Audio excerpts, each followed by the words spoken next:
दोस्तों नमस्कार। Good morning, good evening, good afternoon, जिस भी समय देखें। प्यारे बच्चों, यदि आप ट्वेल्थ पास आउट हैं, फर्स्ट ईयर में हैं या कॉलेज में हैं और आप यदि एक साथ पीएससी प्रीलिम्स और मेंस एग्ज़ाम का तैयारी करना चाहते हैं तो आपके लिए इंतज़ार की घड़ी खत्म हुई। हमारा 3 जून से बैच लॉन्च होने वाला है। ये प्री कम मेंस इंटीग्रेटेड रहेंगे, है ना। तो हम प्रीलिम्स के साथ अच्छे ढंग से मेंस की तैयारी कर सकते हैं, है ना। हमारी टीम पूरा अपने एक संक्षेप में डिस्कस करेगी। इसका बृहद वीडियो भी सब्जेक्ट वार आ जाएंगे, है ना। चलिए शुरुआत करते हैं। इसमें क्या क्या प्रावधान कैसे कैसे रहेंगे। अभी शुरुआत एडमिशन के लिए जी लगभग लगभग 20 से 30% ऑफ रहेंगे, ठीक है।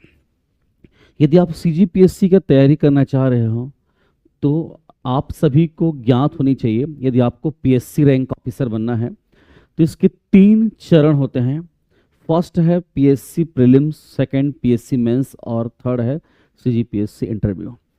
सीजीपीएससी प्रीलिम्स जी एक क्वालिफाइंग एग्जाम है। इसमें आपको पात्रता मतलब आप चयनित होंगे, सिलेक्शन होगा, मान चलेगा, फाइनल सिलेक्शन नहीं, मेंस के लिए क्वालिफाइंग ही बोलेंगे।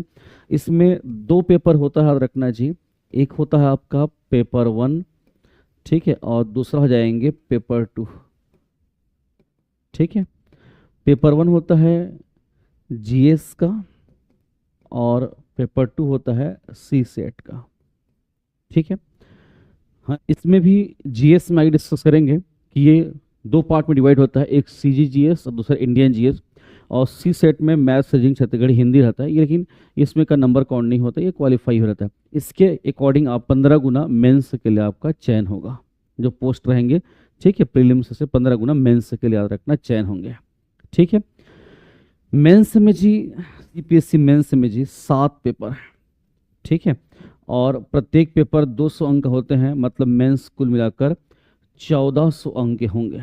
और यही सिलेक्शन के लिए आपका नंबर काउंट होगा जी। ये आपका पेपर 1 100 क्वेश्चन 100 अंक के होंगे, तो पेपर 2 भी ऐसे रहते हैं, लेकिन ये आपका क्वालिफाइंग होते हैं। इसमें याद रखना जो रिजर्व वर्ग हैं उनको 23% और जो अनरिजर्व हैं अनारक्षित उनको 33% प्राप्त करना होता है। और इसमें जी वरीयता क्रम के आधार पर 15 गुना मेंस के लिए सिलेक्शन होना है, याद रखना 15 गुना मेंस के लिए सिलेक्शन होना है। आप यदि सी सेट में 23% या 33% जब पास करेंगे तो फिर आपका प्रथम पेपर चेक होगा, और इसका जो नंबर है जी आपका सिलेक्शन लिस्ट में काउंट नहीं होना है, ठीक है। मेंस में 7 पेपर होंगे, प्रत्येक पेपर 200 अंक के होंगे, तो कुल मिलाकर 1400 अंक होगा, रखना ये। अब आता है सीजीपीएससी इंटरव्यू। पहले 150 अंक हुआ करता था, लेकिन वर्तमान में 100 कर दिया गया है। तो सिलेक्शन होना है 1500 नंबर के आधार पर, आपका सिलेक्शन होना है, ठीक है।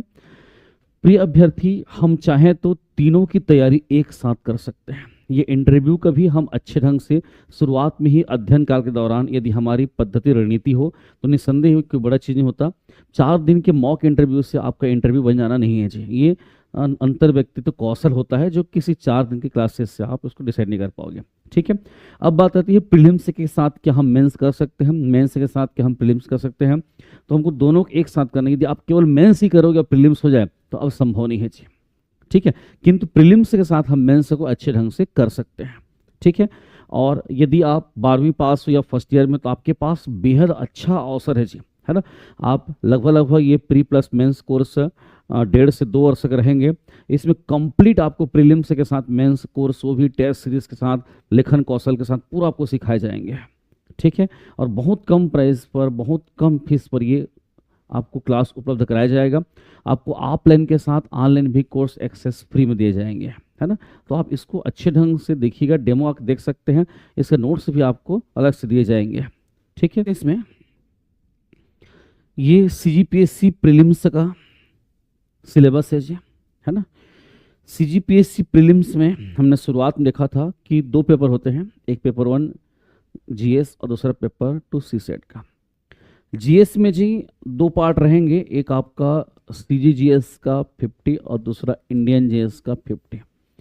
सीजीजीएस में ये टॉपिक है, भले हम छत्तीसगढ़ एक बोल देते सब्जेक्ट, किंतु छत्तीसगढ़ कोई एक सब्जेक्ट नहीं है, अपितु यह ग्रुप ऑफ सब्जेक्ट है, रखना।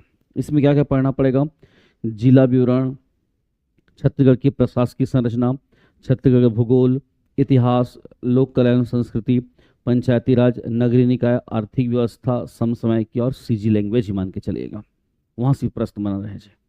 ठीक है, तो यहाँ से 50 अंक आना एक यूनिक इसका याद रखने स्थान है। इंडियन जीएस में जी भारत का भूगोल, भारत का इतिहास, भारत का संविधान, भारत की अर्थव्यवस्था, और उसके बाद विज्ञान प्रौद्योगिकी विज्ञान में आपका फिजिक्स, केमिस्ट्री और बायोलॉजी है ना, पीसीएम। ठीक है, उसके बाद आपका पर्यावरण और भारत की समसामयिकी, ये आपका पेपर 1 रहेगा। इसी की नंबर के अकॉर्डिंग आपका प्रीलिम्स में सिलेक्शन होकर मेंस में आप क्वालिफाई होंगे। ठीक है, पेपर 2 ये आपको उतना अंक पाना है परसेंटेज आधार पर। इसमें गणित, रीजनिंग, छत्तीसगढ़ी भाषा और हिंदी की होती है। ठीक है, किंतु मेंस में यही हिंदी जाकर 100 अंक बन जाएंगे, छत्तीसगढ़ी भाषा बोले आपका 50 अंक बन जाएगा, छत्तीसगढ़ लगभग 350-400 अंक हो जाएंगे, और ये सब भी मेंस में आपके रहेंगे जी, है ना। यदि हम मेंस की बात करेंगे तो मेंस में देखिए जी 7 पेपर होते हैं।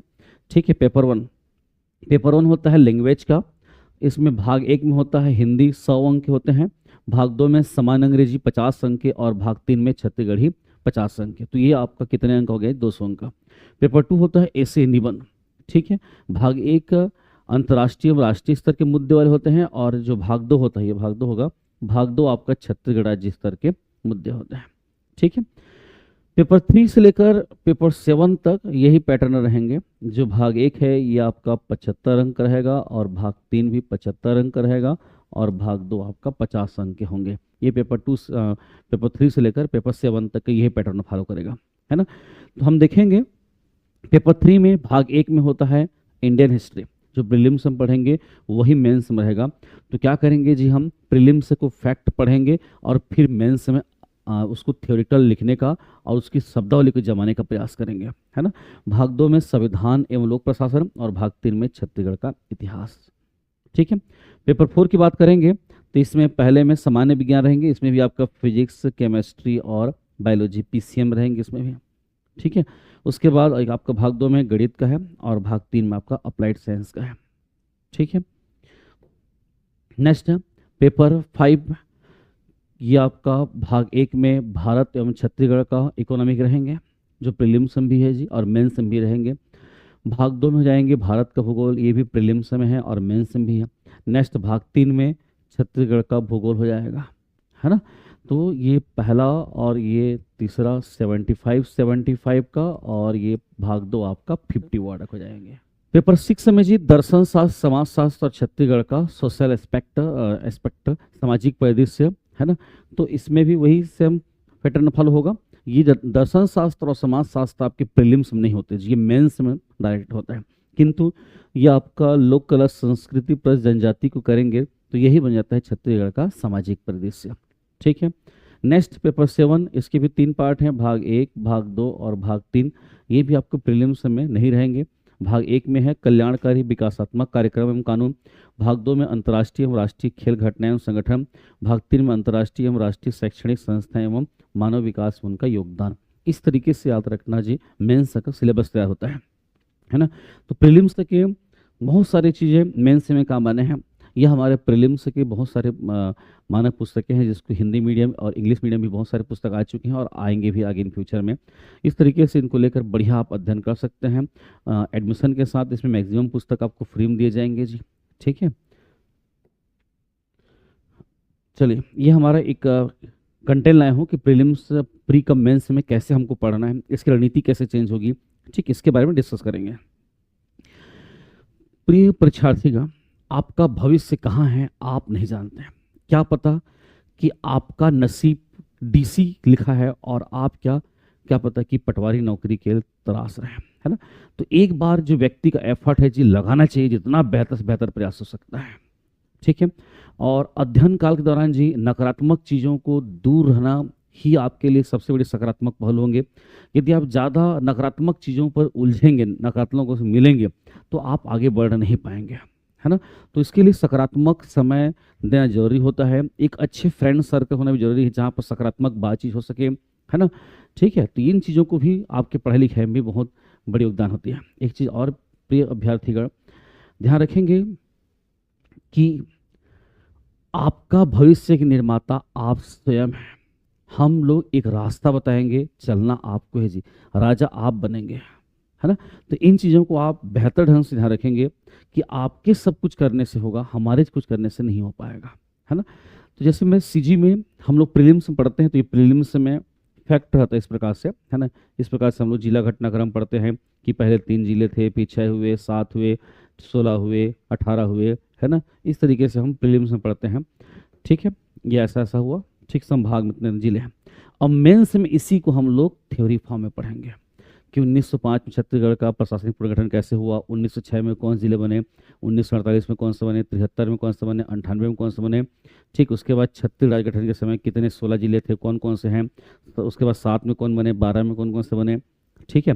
उसके बाद 20 में कौन से बने, 22 में कौन से बने। अब फिर विगत वर्ष में इस टॉपिक से दोनों प्रश्न देखेंगे, प्रीलिम्स में कैसे कैसे प्रश्न आया था और मेंस में कैसे कैसे प्रश्न आए थे। हम मॉडल क्वेश्चन भी देखेंगे और क्वेश्चन सॉल्व भी करेंगे जी, ठीक है। जैसे आप देख सकते हैं इस टॉपिक से विगत वर्ष में प्रश्न पूछा गया है कि छत्तीसगढ़ राज्य का निर्माण कब और कैसे हुआ, ठीक है। नेक्स्ट दूसरा प्रश्न है, पृथक छत्तीसगढ़ राज्य का निर्माण किन किन जिलों को मिलाकर किया गया था। 30 शब्द में 2 अंक में सीजीपीएससी मेंस 14 का, ऊपर 13 का था।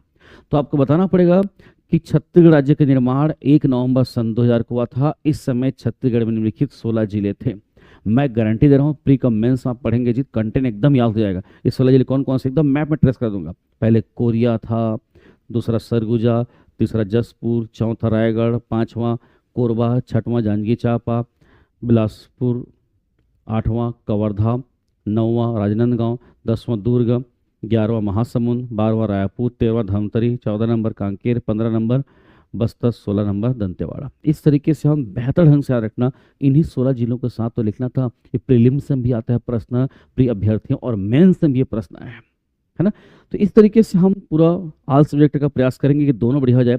जैसे ये राज्य गठन घटनाक्रम है, हम लोग ये प्रीलिम्स के सारे फैक्ट यहाँ रखना। इसी प्रकार सेम फैक्ट रहेंगे आपका, ये प्रीलिम्स का है ना, ठीक है। इस प्रकार से अब इसी को हम लोग मेंस में थ्योरी फॉर्म पढ़ेंगे जी, है ना। और इसमें क्या क्या प्रश्न आए थे प्रीलिम्स और मेंस में, इसको भी हम लोग सॉल्व करेंगे, ठीक है। जैसे 2 प्रश्न हैं। पहला प्रश्न है जी, मध्य प्रांत के प्रशासन के अंतर्गत छत्तीसगढ़ संभाग में 1905 ईस्वी तक हुए भू क्षेत्रीय परिवर्तन क्या थे। तो हम प्रीलिम्स में पढ़ेंगे यही चीज मेंस में फिर रिपीट हुआ कि वर्ष 1905 में बंगाल विभाजन हुआ, इसका प्रभाव छत्तीसगढ़ में भाषाई आधार पर दिखा। छत्तीसगढ़ के एक जिले संबलपुर, जो कि भौगोलिक तौर पर छत्तीसगढ़ हिस्सा था, किंतु वह सांस्कृतिक दृष्टि से वह उड़ीसा, बंगाल प्रांत के उड़ीसा से समतुल्यता रखता था। इस कारण संबलपुर को उसके 5 देशीय रियासत पटना, रायखोल, बामरा, सोनपुर, कालाहंडी के साथ बंगाल प्रांत के उड़ीसा को हस्तांतरित कर दिया गया और इसकी एवज में छत्तीसगढ़ को 5 देशीय रियासत क्रमशः चांग बखार, कोरिया, सरगुजा, उदयपुर, जसपुर दिया गया। इस भौगोलिक परिवर्तन से वर्ष 1905 छत्तीसगढ़ का वर्तमान नक्शा अस्तित्व में आया और ये सरगुजा संभाग छत्तीसगढ़ के हिस्सा बने। यही तो आप प्रीलिम्स में पढ़ते हैं, मेंस में पढ़ते हैं। अभी कुछ दिन पहले बायलर इंस्पेक्टर हुआ था, उसमें भी प्रश्न आया था जी कि संबलपुर छत्तीसगढ़ से अलग कब हुआ, ये 1905 में कौन जिला छत्तीसगढ़ से। तो दोनों एक साथ हम अच्छी ढंग से तैयारी कर सकते हैं प्रिय अभ्यर्थी, है ना। जैसे 1905 के पश्चात छत्तीसगढ़ में रियासतों के नामोल्लेख कीजिए, ये भी आराम से बन जाएगा, ठीक है। ये 5 गए तो 5 आ गए, तो यथावत 14 रहा चाहिए। देखिए उसी से जुड़ा हुआ है, कौन कौन से 14 हो गए, बस्तर, कांकेर, नांदगांव, चुईखदान, खैरागढ़, कवर्धा, रायगढ़, सारंगढ़, शक्ति, ये 9 थे और 5 चला गया। 5 आया कौन कौन सा, चांग बखार, कोरिया, सरगुजा, उदयपुर, जसपुर। तो ये 14 देशी रियासत थे, इनका नाम लिखना है। तो प्रीलिम्स भी मेंस भी आपके सामने क्वेश्चन मिलाया हूँ, है ना। तो इस तरीके से हम अच्छे मन से यदि तैयारी करना चाहें तो प्री कम मेंस से कभी ना जी बढ़िया अच्छे ढंग से हम तैयारी कर सकते हैं, है ना। तो प्रिय अभ्यर्थी आप डेमो जरूर अटेंड करें, आपको अच्छा लगे तो बिल्कुल ज्वाइन कीजिए। आपको इसके साथ किसी दिन नहीं आ पाते हैं, कॉलेज एग्जाम के लिए हैं, तो आपको बाकायदा लाइव क्लास भी मिल जाएंगे, रिकॉर्डेड फॉर्म भी वहाँ पर रहेंगे यदि आप उस तत्काल ज्वाइन नहीं कर पाएंगे, है ना। और अच्छे मन से पढ़ाई कीजिए जी, ये अवसर बार बार आपको नहीं मिलने वाले।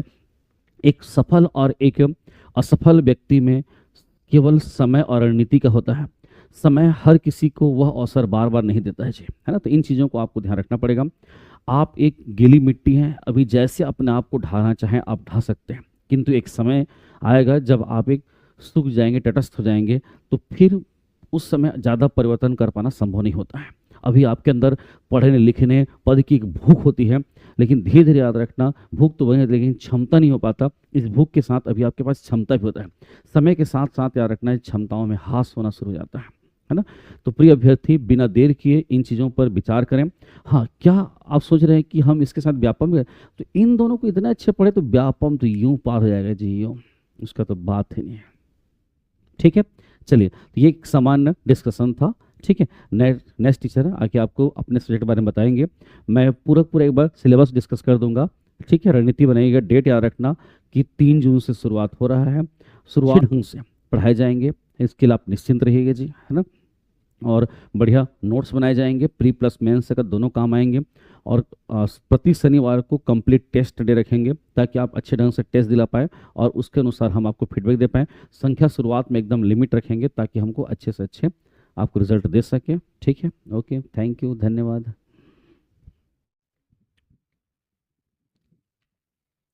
नमस्कार, स्वागत है आप सभी का कंपटीशन एकेडमी के डिजिटल एप्लीकेशन प्लेटफॉर्म पर और यूट्यूब चैनल पर। मैं हूं श्री पांडे। कैसे हैं आप सभी? तो कंपटीशन एकेडमी लेकर आ रहे हैं आप सभी के लिए प्री कम मेंस की एक इंटीग्रेटेड बैच। तो जो स्टूडेंट पीएससी की तैयारी प्रारंभ करने वाले हैं उनके लिए तो एक सुनहरा अवसर होने वाला है, क्योंकि अब उनकी तैयारी एक साथ प्री के साथ साथ मेंस की भी तैयारी हो जाएगी। लगभग स्टूडेंट के साथ ऐसा होता है कि पहले वो प्री की तैयारी करते हैं, उसके बाद फिर वो मेंस के लिए अपना एक समय व्यतीत करते हैं। तो ये एक जो आपको लाभ होने वाला है इसमें कि प्री प्लस मेंस एक साथ आपको मिलेंगी, तो तैयारी बहुत अच्छी आपकी हो जाएगी।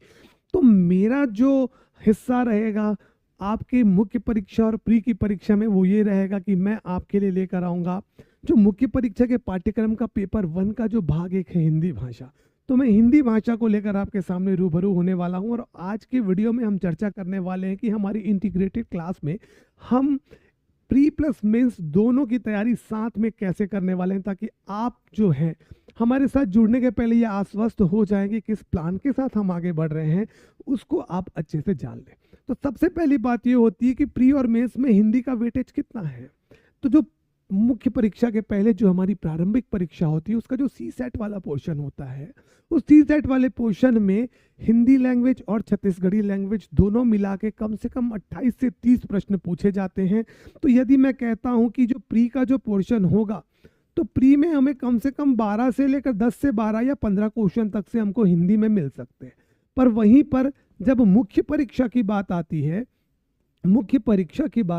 तो मुख्य परीक्षा में हमें कुल 100 प्रश्नों का सामना करना पड़ता है। ठीक है, तो अब बात आती है कि इन दोनों ही एग्जामिनेशन की तैयारी अगर हमें साथ में करनी है तो हमें कौन सा अप्रोच फॉलो करना चाहिए। तो उसके लिए हम सबसे पहले हमें चर्चा करनी पड़ेगी कि प्री के सिलेबस और मेंस के सिलेबस में क्या चीज़ कॉमन है और क्या चीज़ अलग है, इस पर हमें चर्चा करनी। चलिए सबसे पहले देखते हैं कि प्री और मेंस का सिलेबस। तो यहाँ पर मैंने आपको जो सिलेबस आपके सामने रखा है ये प्रारंभिक परीक्षा और मुख्य परीक्षा दोनों का मिला हुआ सिलेबस है, जिसमें आपको जो सफ़ेद रंग पे लिखा हुआ दिखाई दे रहा है ये प्री और मेंस में कॉमन टॉपिक है, और वहीं पर जो आपको रंग में दिखाई दे रहा है यहाँ पर ये जो टॉपिक है हमारे दोनों एग्जामिनेशन में ना होकर के सिर्फ मेंस एग्जामिनेशन में है, जैसे कि संक्षिप्त लेखन, हिंदी साहित्य के इतिहास में काल विभाजन एवं नामकरण, कभी कभार यहाँ से प्री में क्वेश्चन आते हैं। अपठित गद्यांश, पत्र लेखन, प्रारूप लेखन, विज्ञापन, प्रपत्र, परिपत्र, पृष्ठांकन जो है आपका अर्धशासकीय पत्र, शासकीय पत्र, ठीक है, सूचना, अधिसूचना। तो ये जो सारी चीजें हैं ये हमारे मेंस का पोर्शन है जिसमें हमें लिखना पड़ता है। ठीक, लेकिन कुछ टॉपिक ऐसे हैं जो कि हमारे प्री और मेंस में दोनों में सेम आते हैं, और वहां से अगर मैं प्री में बात करता हूं तो to the point factual question पूछे जाते हैं, और उन्हीं चीज़ों को जब मेंस में पूछा जाता है तो हमें 2 नंबर, 4 नंबर, 6 नंबर, 8 नंबर के फॉर्म में हमें क्या करना पड़ता है, प्रश्नों को लिखना पड़ता है। ठीक है कि नहीं। तो जब हम प्रारंभिक परीक्षा की तैयारी के साथ साथ मेंस की तैयारी करेंगे तो जहां पर जो सब्जेक्ट आएगा, जो जो टॉपिक आएगा, उस टॉपिक के जो प्रश्न होंगे, अगर वो मेंस में जिस तरीके से पूछे जाते हैं तो उनको वहीं पर ही आपको लिखा कर तैयारी करा दी जाएगी। आपको नोट्स प्रोवाइड किया जाएगा, आपको प्रॉपर, अगर जहां पर आवश्यकता पड़ेगी इमला बोल के लिखाया जाएगा और जहां पर आवश्यकता पड़ेगी नोट्स प्रोवाइड किया जाएगा।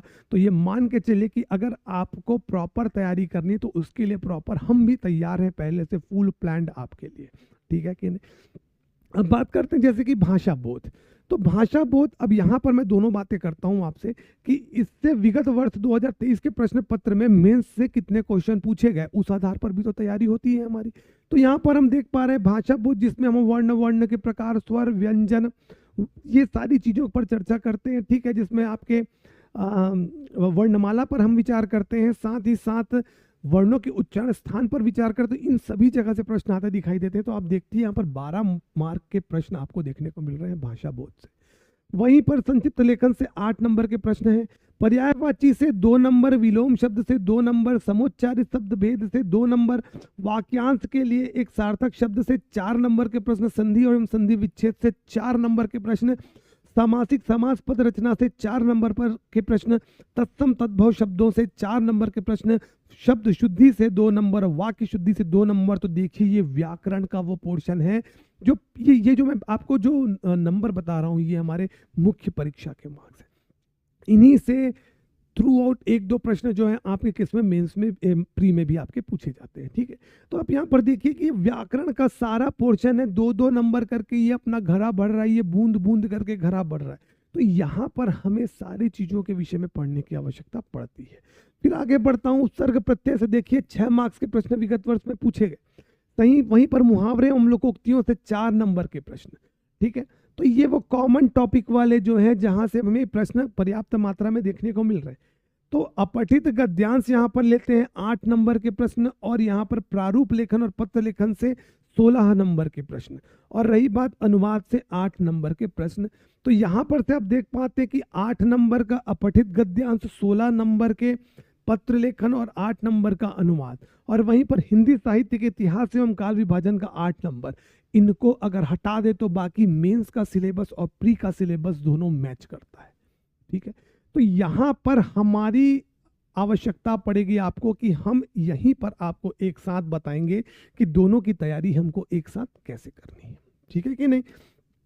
चलिए एक छोटा सा एग्जांपल देता हूं कि जब प्री में प्रश्न पूछा जाता है, यहाँ पर प्रश्न देखिए, तो प्री के प्रश्न का प्रारूप ये होता है जिसमें सूची एक में शब्द के 3 भेद दिए गए तथा सूची 2 में उनके उदाहरण दिए गए। सूची 1 का मिलान सूची 2 से कीजिए तथा नीचे दिए गए कूट से सही उत्तर चुनिए।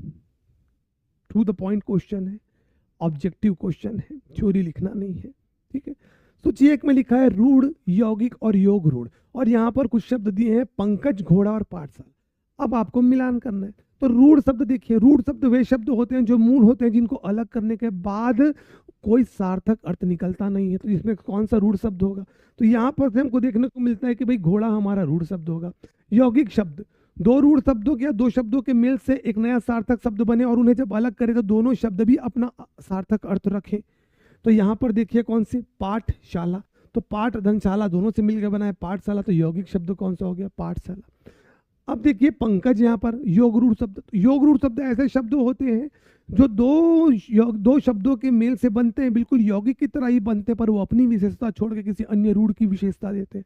तो यहाँ पर पंकज जो है वो कमल की विशेषता बता रहे हैं। तो यहाँ पर देखिए इस तरीके से जो आपको प्रश्न देखने को मिलता है ये प्री में मिलता है, पर जब मेंस की बारी आती है तो यहाँ पर थ्योरी मिल जाता है। जैसे कि यहाँ पर दिया हुआ प्रश्न, स्वर और व्यंजन में अंतर स्पष्ट कीजिए। तो बिल्कुल 2 नंबर का प्रश्न आएगा या 4 नंबर का प्रश्न आएगा यहाँ पर, तो आपको बिल्कुल आपको हिंदी में यहाँ पर बिल्कुल आंसर लिखने पड़ेंगे, उनकी व्याख्या करनी पड़ेगी, ठीक है। जैसे कि यहाँ पर लिखा हुआ है कि स्वर और व्यंजन में अंतर स्पष्ट कीजिए। तो स्वर वर्ण ऐसे वर्ण जिनका उच्चारण स्वतंत्र रूप से होता है उन्हें स्वर वर्ण कहते हैं। वहीं जिनका उच्चारण स्वर की सहायता से होता है उन्हें व्यंजन वर्ण कहते हैं। स्वरों की संख्या 11 कही गई है, व्यंजनों की संख्या 33 कही गई है। स्वर के उच्चारण के समय में मुख में क्या होता है, किसी भी प्रकार की कोई बाधा उत्पन्न नहीं होती, और वहीं पर जब व्यंजनों का उच्चारण होता है तो मुख के अवयवों के बीच कहीं ना कहीं बाधा उत्पन्न होती, घर्षण उत्पन्न होती। तो इस प्रकार से जो चीज़ों की जानकारी आपको होगी तो आप प्रॉपर लिख पाएंगे, ठीक है कि नहीं। अब मैं और आपको एग्जांपल देता हूँ यहाँ पर देखिए जैसे कि प्री का क्वेश्चन है ये कि रिपोर्ट अंग्रेजी भाषा का शब्द है, निम्नलिखित शब्दों में से सही अर्थ को चुनकर लिखिए। तो ये प्री का प्रश्न है। आयोजन, गतिविधि, प्रतिवेदन, तथ्यात्मक। तो यहाँ पर रिपोर्ट को कहा जाता है प्रतिवेदन, पर जब यही मेंस में होगा तो आपको प्रश्न पूछा जाएगा कि रिपोर्ट क्या है, एक रिपोर्ट का सही उदाहरण दीजिए। यहाँ पर देखिए मेंस का क्वेश्चन, विज्ञापन से क्या अभिप्राय है, विज्ञापन एवं ज्ञापन में अंतर स्पष्ट कीजिए, मेंस का क्वेश्चन। ठीक है। शासकीय पत्र में क्या आशय है, इसकी रचना शैली स्पष्ट करते हुए एक नमूना भी प्रस्तुत कीजिए। तो इन सभी चीज़ों की तैयारी के लिए हम हैं। आप जब हमसे जुड़ेंगे, हम उसको प्रॉपर वे में आपसे तैयारी करेंगे। आपका जो तैयारी करने के लिए जो एक होता है ना तनाव आ जाता है बच्चों की, यार कैसे करेंगे तैयारी, तो उसके लिए हम लोग यहाँ पर प्रॉपर आपके लिए प्रिपेयर्ड है। पहले से ये मान के चलिए कि अगर आप हमारे साथ जुड़ते हैं तो आपको बहुत लाभ होने वाला है। हम कम समय में आपको प्री प्लस मेंस दोनों के लिए प्रॉपर तैयार कर देने वाले हैं। ठीक है।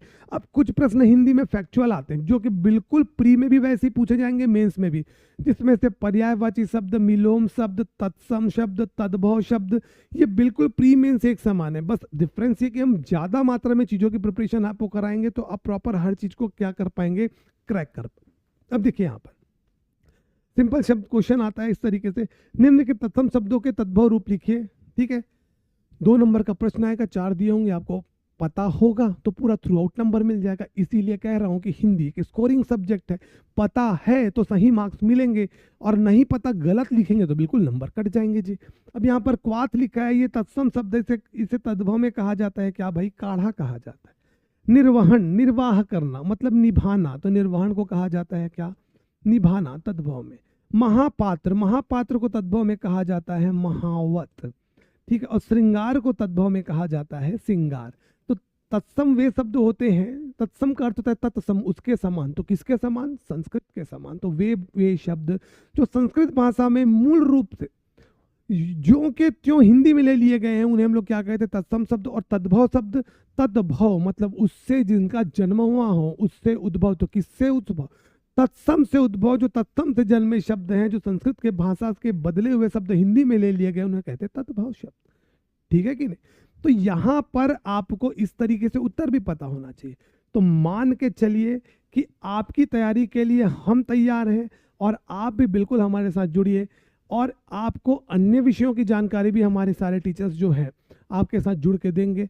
तो आपका मैं इंतज़ार करूंगा हमारी जो प्री कम मेंस की क्लासेस में, बिल्कुल हमारे साथ जुड़िए। और ये मान के चलिए कि आपके लिए जो भी तकलीफ़ें होंगी आपके पीएससी की जर्नी में, उसके लिए हम जो है आपके लिए खड़े हैं यहाँ पर। ठीक है कि नहीं। और याद रखिएगा, अगर आप हिंदी की तैयारी कर रहे हैं तो हमारी जो हिंदी विशिष्ट की जो ये किताब है, विशिष्ट हिंदी की, ये प्री हो चाहे मेंस हो, दोनों एग्जामिनेशन के लिए सफिशिएंट है कि नहीं। तो ये जो है आप ज़रूर फॉलो करिएगा। तो आपसे मुलाकात होगी हमारे इंटीग्रेटेड बैच में। तब तक के लिए आप सभी को नमस्कार, धन्यवाद।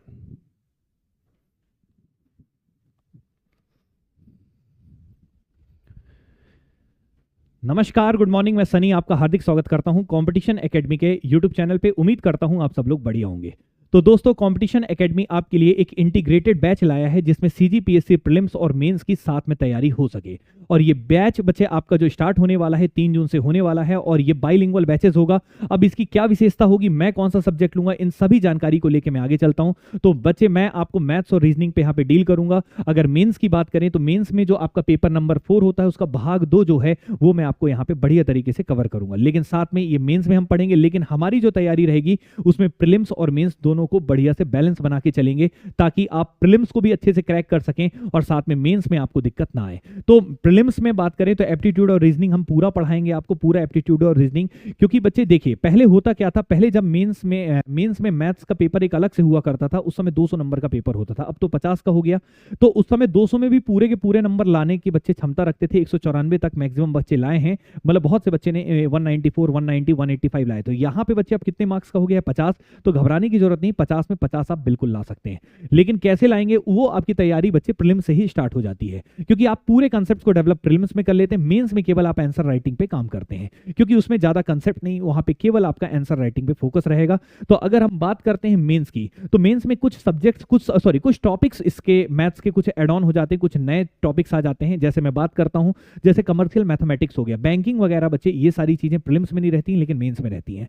अगर हम बात करते हैं बाकी जितने भी चैप्टर्स इसमें हैं, वो सब कुछ बच्चे प्रीलिम्स में है। जैसे वैदिक मैथ्स की मैं बात करूं, तो वैदिक मैथ्स के क्वेश्चंस के सॉल्यूशन को कैसे लिखना है ये मेंस में सीखेंगे, लेकिन वैदिक मैथ्स की प्रिपरेशन तो हम प्रीलिम्स में ही कर लेंगे, हमारे कैलकुलेशन बेहतर वहीं पे हो जाएंगे।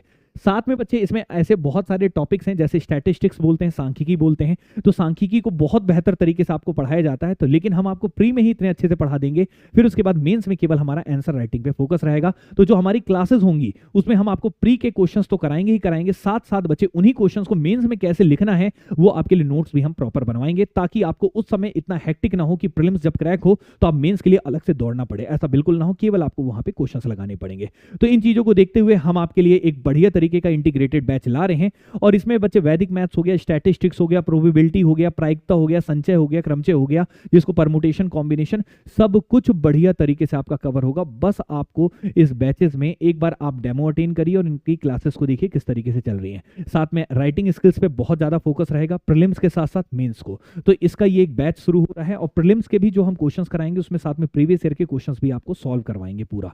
साथ में बच्चे आपका प्रैक्टिस क्वेश्चंस तो होंगे, पीडीएफ नोट्स भी मिलेगा, बुक्स भी मिलेगा, और मेंस का भी बढ़िया तरीके से एक एक करके जो राइटिंग स्किल्स कैसे डेवलप करना है वो भी हम यहाँ पे सीखेंगे।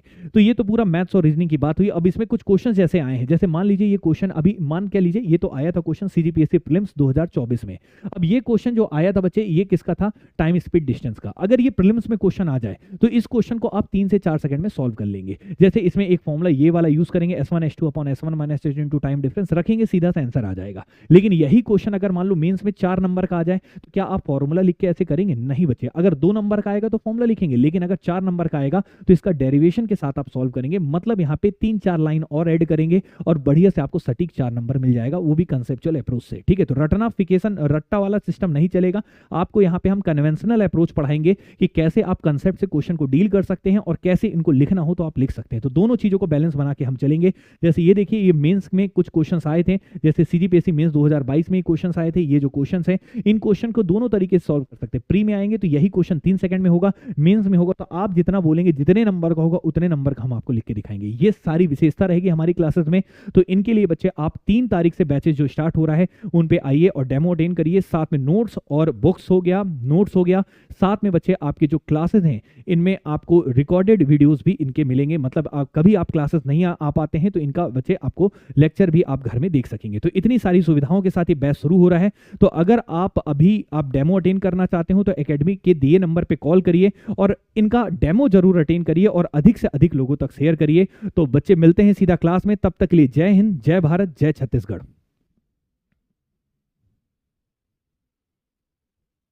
सभी को नमस्कार, मैं उमेश पटेल उरी कंपटीशन एकेडमी के इस डिजिटल प्लेटफॉर्म में आप सभी का स्वागत करता हूं।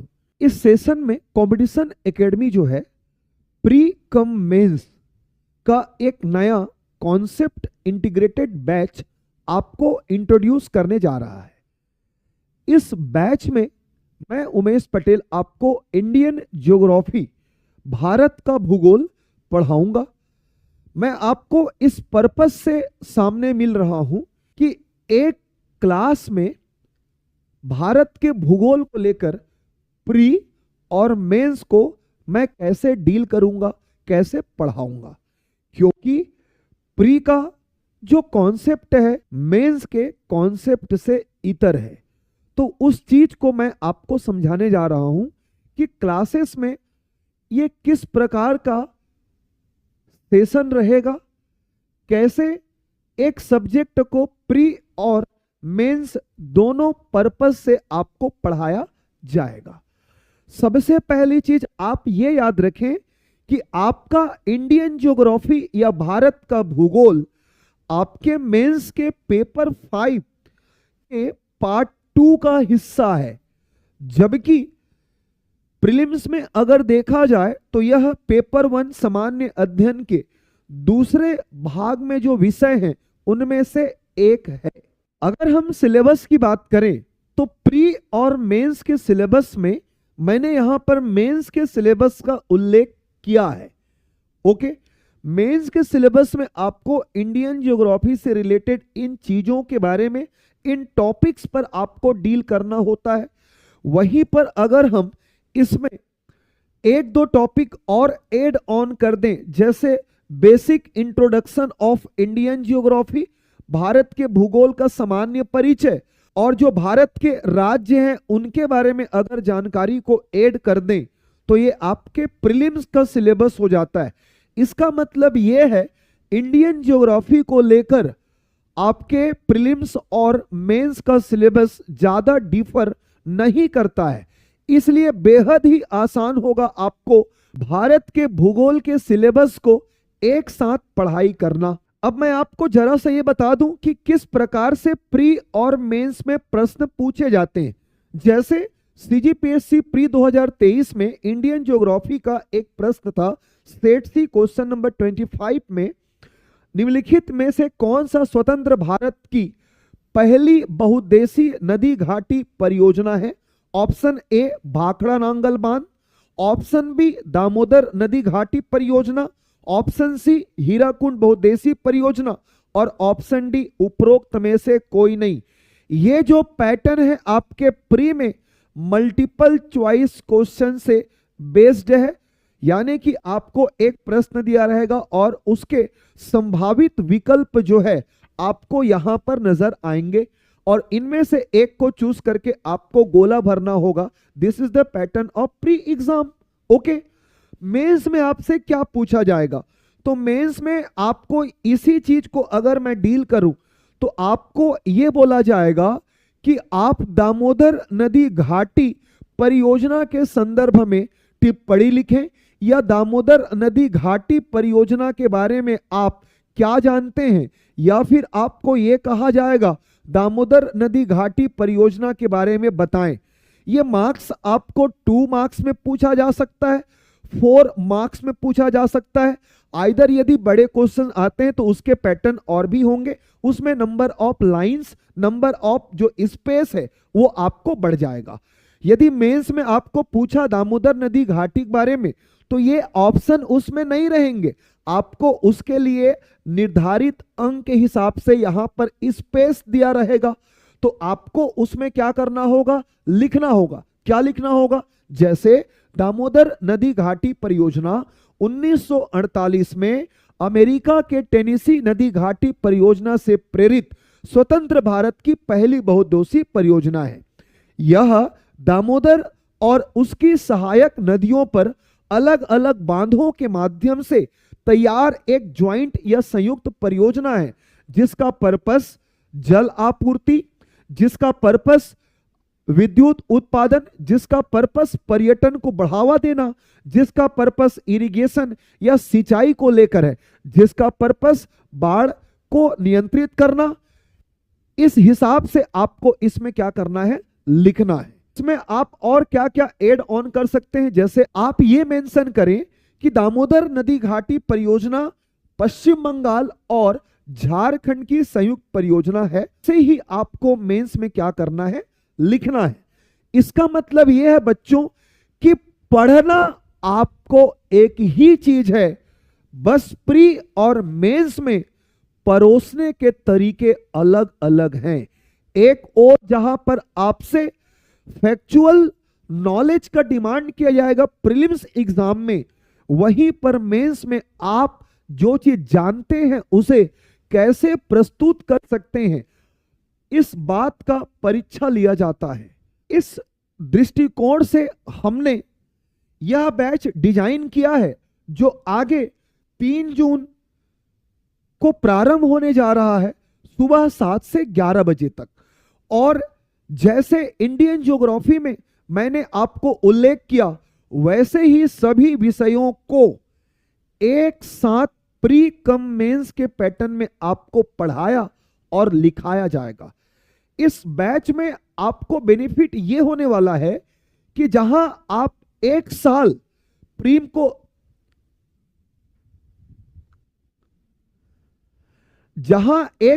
आप प्री एग्जाम पर फोकस करेंगे और 1 साल मेंस को देंगे, वहीं पर हम आपको आपका समय बचाते हुए एक ही बैच में प्री कम मेंस की तैयारी कराने के लिए इस बैच का प्रारंभ करने जा रहे हैं।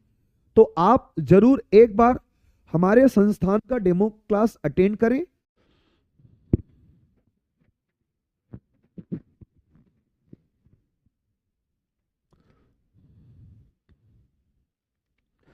नमस्कार साथियों, आप सभी का स्वागत है कंपटीशन एकेडमी के इस डिजिटल प्लेटफॉर्म पर। आज जिस विषय पर मैं चर्चा के लिए उपस्थित हुआ हूँ वह है प्री कम मेंस का इंटीग्रेटेड बैच स्टार्ट कर रहा है कंपटीशन एकेडमी। इस बैच में हम प्रीलिम्स के साथ साथ मेंस की तैयारी किस तरह से करना है, उसके नोट्स कैसे बनाना है और आपको प्रिंटेड नोट्स भी आपको बाकायदा यहाँ पर दिया जाएगा। इसी के संबंध में हमारी किस तरह से क्लास होने वाली है उस पर एक संक्षिप्त में आपको जानकारी देने के लिए मैं यहाँ पर उपस्थित हूँ।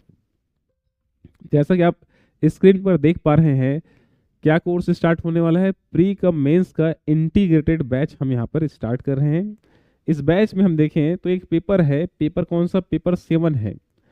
पेपर 7 के पार्ट 1 में क्या है, कल्याणकारी विकासात्मक कार्यक्रम एवं कानून जो है 75 अंक के लिए है। कितने अंक के लिए है, 75 नंबर के लिए है।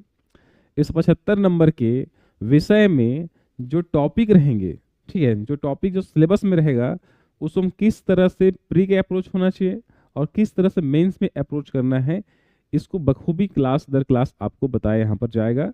और हर बच्चे को जो 12th पास आउट हैं और कॉलेज की तैयारी कर रहे हैं उन सारे बच्चों को इस कोर्स में बिल्कुल जुड़ना चाहिए। अगर वो फ्यूचर में CGPSC की तैयारी के लिए काम करना चाहते हैं, अध्ययन करना चाहते हैं, तो निश्चित रूप से इस बैच में उनको फ़ायदा होने वाला है। मैं साथ साथ उन स्टूडेंट को भी कहना चाहूँगा जो इंटीग्रेटेड एक साथ प्री और मेंस के जो इंटीग्रेटेड बैच है इस बैच में आना चाहते हैं। क्योंकि हो क्या रहा है, कुछ बच्चे प्रीलिम्स एडमिशन लेंगे, प्रीलिम्स तैयारी हो जाएगा, फिर मेंस में जाएंगे, बट सवाल का जो डिलेमा है, सवाल का जो लेवल है, मेंस के सवाल प्री में आ जा रहे हैं, प्री के सवाल किस में, मेंस में ही पूछे जा रहे हैं। तो ऐसे में आप जो है एक ऐसे इस तरह से तैयारी कर रहे हैं, ऐसे पड़ाव में तैयारी कर रहे हैं जहां पर एक चीज सफल होगा तो हम दूसरा में पार्टिसिपेट करेंगे, ऐसा नहीं होने वाला है। आपकी तैयारी का स्तर अब जो है नए लेवल पर जाना चाहिए जहां पर प्री के साथ साथ मेंस को भी कवर करें। इस कड़ी में आइए हम देखते हैं, समझते हैं। जैसे मैंने बताया कि 75 नंबर का पेपर 7 का पार्ट 1 है जी, ठीक है। तो पेपर 7 का पार्ट 1 कितना, 75 नंबर का है।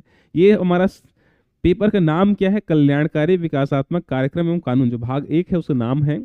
इसके एक सिलेबस में, ठीक है, इसके एक सिलेबस में भारतीय संविधान में, ठीक है, किसमें, भारतीय संविधान में महिलाओं को क्या अधिकार दिया गया है, किसमें है, पेपर 7 पार्ट 1 में है। इसके अंदर क्या है जी, संविधान का एक पार्ट डाला गया है।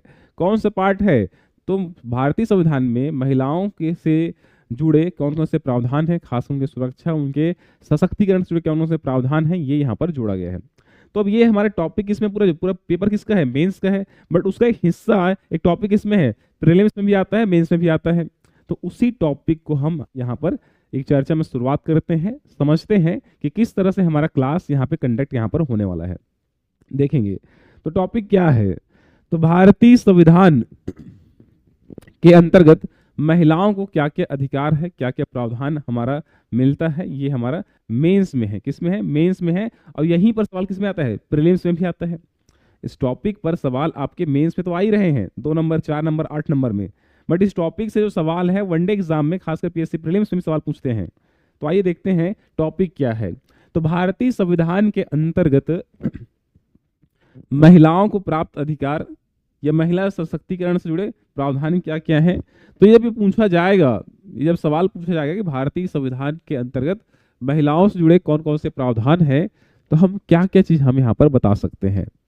तो सबसे पहले जब सवाल पूछा है, 8 नंबर जब पूछा जाएगा, तो आप बताएंगे कि भारतीय संविधान के बारे में कुछ बेसिक बातें आपको बता देना है कि भारत का जो संविधान है महिला पुरुष यानी कि भारत सभी नागरिकों के लिए समान रूप से लागू होता है और सभी के समानता और सशक्तिकरण को प्रोत्साहित करता है। इस कड़ी में महिलाओं से जुड़े निम्नलिखित प्रावधान हैं। 2 लाइन की भूमिका हो गया, ये 1 लाइन का बना दीजिए और सीधे जो काम की बात जो पूछा गया है उस पर हमको आ जाना है। तो हम भारतीय संविधान में महिलाओं से प्राप्त अधिकार को हम 4 अलग अलग कैटेगरी में बांट सकते हैं। किसमें? 4 अलग अलग कैटेगरी में यहाँ पर बांट सकते हैं। पहला कैटेगरी हम बना सकते हैं मौलिक अधिकार के अंतर्गत। किसके अंतर्गत? मौलिक अधिकार के अंतर्गत। ये पहला कैटेगरी हो गया 1 नंबर। दूसरा हम कैटेगरी बना सकते हैं जी, ध्यान रखना यहाँ पर है वो है मौलिक कर्तव्य के अंतर्गत। फिर तीसरा हम कैटेगरी बना सकते हैं राज्य के नीति निर्देशक तत्वों के अंतर्गत, यानी कि डीपीएसपी के अंतर्गत। और फिर चौथा हम बना सकते हैं जहां पर इनके बारे में अधिकारों की बात किया गया है वह पंचायत और नगरीय निकाय यानी 73वें और 74वें संविधान संशोधन के माध्यम से।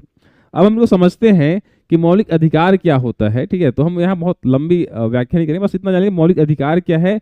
तो भारत में है, ठीक है, भारत में किसी भी देश में जो फंडामेंटल राइट्स होता है, इसका मतलब होता है कि एक नागरिक को, एक नागरिक होने के नाते उसके जीवन के सर्वांगीण विकास के लिए वो समस्त दशाएं, जिससे वो अपना सामाजिक आर्थिक विकास कर सके, शैक्षणिक विकास कर सके, वो सारे के सारे अधिकार मौलिक अधिकार में आता है। और इस कड़ी हम बात करते हैं जो विशेष आर्टिकल आप इस सवाल में डाल सकते हैं वह अनुच्छेद नंबर 14, अनुच्छेद 15 है, 16 है, 19 है, 21A है। ये वो प्रावधान है जो किसमें आते हैं जी? मौलिक अधिकार के अंतर्गत यहाँ पर आते हैं। बात करते हैं इनमें क्या क्या व्याख्या है, क्या क्या इसमें प्रावधान है। तो हम संक्षिप्त में अगर हम देखें तो अनुच्छेद 14 विधि के समक्ष समता और विधि के समान संरक्षण की बात करता है। विधि की समता और विधि का समान संरक्षण की बात करता है, चाहे महिला हो चाहे पुरुष हो। ठीक है, किसमें? अनुच्छेद नंबर 14 में। अनुच्छेद 15 है कि भारत के कोई भी नागरिक है उससे कोई कितने 5 आधारों पर कोई विभेद यहाँ पर नहीं किया जाएगा। भारत के जो नागरिक है उनसे किसी प्रकार का विभेद यहाँ पर नहीं किया जाएगा। तो किनके किन आधार पर? धर्म है, वंश है, जाति है, लिंग है, जन्म स्थान। कितने? इन 5 आधारों पर किसी भी व्यक्ति चाहे महिला चाहे पुरुष से कोई विभेद नहीं किया जाएगा। तो विभेदों पर प्रतिषेध लगाता है जी। क्या करता है? विभेदों पर निषेध लगाता है। क्या करता है? निषेध लगाता है। ठीक। अनुच्छेद 16 क्या करता है जी? लोक नियोजन में अवसर की समता होगा। लोक नियोजन में, ठीक, इसमें जो वैकेंसी आते हैं लोक नियोजन में अवसर की क्या होगा? समानता होगी। ठीक है, तो ये कहता है अनुच्छेद नंबर 16 कहता है। अनुच्छेद 19 वाक एवं अभिव्यक्ति से जुड़े प्रावधानों का समग्र व्याख्या करता है, ध्यान रखना। ठीक है, तो वाक एवं अभिव्यक्ति का संबंध कौन से अनुच्छेद से है? आपका अनुच्छेद नंबर 19। ठीक है, 19 नंबर जो है वाक एवं अभिव्यक्ति से संबंधित है। ठीक है, तो आप अपनी बात रख सकते हैं, आप सम्मेलन कर सकते हैं, संघ बना सकते हैं, घूम सकते हैं, बस सकते हैं, व्यवसाय कर सकते हैं। ये सारी बातें आपको अनुच्छेद नंबर 19 के उपखंड में आपको जानकारी यहाँ पर मिलती है। वहीं अनुच्छेद नंबर 21A है, ये मोस्ट इंपॉर्टेंट है प्री और मेंस दोनों के लिए, चाहे वो पेपर 7 पार्ट 1 के दृष्टिकोण से आप देखते हो या फिर आप संविधान के पर्सपेक्टिव देखते हो, चाहे प्री हो चाहे मेंस हो, दोनों में ये मोस्ट इंपॉर्टेंट है। कई बार सवाल यहाँ पर दोनों में आ रहे हैं। ठीक, खासकर प्रीलिम्स तो आता ही आता है, खासकर मेंस में पूछा यहाँ पर जा रहा है समान सार्वभौमिक शिक्षा क्या है या RTE क्या है जी। तो यहाँ पर क्या है? RTE के प्रावधान है, राइट टू एजुकेशन। तो शिक्षा के अधिकार को मौलिक अधिकार बना दिया गया है 86वें संविधान संशोधन, कौन सा नंबर के? 86वें संविधान संशोधन 2002 के माध्यम से। इस बात को आप भली भांति परिचित हैं, नहीं जानते हैं तो फिर भी यहाँ पर जान लीजिए। मोस्ट इंपॉर्टेंट आर्टिकल और संशोधन भारतीय संविधान का रहा है किस संबंध में? शिक्षा के संबंध में। यह अनुच्छेद भारत के उन समस्त बालक बालिकाओं का जिनका उम्र 6 से लेकर कितना? 14 साल के हैं, 6 से 14 साल के हैं, उनको शिक्षा के अधिकार प्रदान करने के लिए निःशुल्क और अनिवार्य शिक्षा के प्रावधान करता है। कौन सा? अनुच्छेद नंबर 21A। इसके लिए हमने 2009 का बकायदा हमने अनुच्छेद क्या बना है? अधिनियम बना रखे हैं। शिक्षा का अधिकार अधिनियम 2009 है, जो कि 1 अप्रैल 2010 को भारत में लागू हो गया। ये वही कानून है, वही अधिनियम है जिसके अंतर्गत जो प्राइवेट स्कूल होते हैं उनको अपने कुल सीट का 25% रिजर्व रखना पड़ता है उन बच्चों के लिए जो खासकर अभी तक से शिक्षा से नहीं जुड़ पाए हैं, वंचित वर्ग से आते हैं, दुर्बल वर्ग से आते हैं। इस बात को भी आपको जानना आवश्यक है कि छत्तीसगढ़ में 2019 से नर्सरी से क्लास 12th तक निःशुल्क यह शिक्षा यहाँ पर दी जा रही है। किसके अंदर? शिक्षा के अधिकार अधिनियम के अंदर। तो अनुच्छेद 21 क्या कहता है? तो भारत के उन समस्त बालक बालिकाओं का जिनका उम्र 6 से 14 वर्ष के हैं उनको निःशुल्क और अनिवार्य शिक्षा प्रदान करने का ठीक क्या देता है? अधिकार देता है। और इसके लिए भारत सरकार ने वर्ष 2009 में पृथक से शिक्षा का अधिकार अधिनियम 2009 बना रखा है, जिसको 1 अप्रैल 2010 को लागू हुआ। ठीक है, इसके अंतर्गत एक जो निजी विद्यालय होते हैं उनके अपने कुल सीट का 25% सीट आरक्षित रखना पड़ता है। सपोज एक स्कूल में 100 सीट है तो 25 सीट क्या होगा? आरक्षित होगा। ध्यान रखना, किसके लिए? तो दुर्बल है, वंचित वर्ग से आते हैं, उन बच्चों के लिए यहाँ पर रखा जाएगा। क्लियर है? बन जाएगा। तो ये बहुत ही शानदार कदम में से एक है शिक्षा के अधिकार को लेकर। तो ये हमने बात की किसमें जी? मौलिक अधिकार में। अब यहाँ पहला ही सवाल बन सकता है, मेंस में क्या बनेगा? सवाल यही है, मौलिक अधिकार के अंतर्गत महिला संबंधी प्रावधान बताइए। तो इतना ही बता देंगे 2 नंबर 4 नंबर में, समझ गए? आगे उसको देखिए, लास्ट में क्वेश्चन देखेंगे, आखिरी में हम जो है प्रश्न को भी देखेंगे। अब ये टॉपिक को समझिए। मौलिक कर्तव्य जी, फंडामेंटल जो राइट्स के बाद जो फंडामेंटल ड्यूटीज आता है, इसमें अनुच्छेद नंबर 51A और इसके उपखंड हम बात करते हैं तो 5 में या ई में।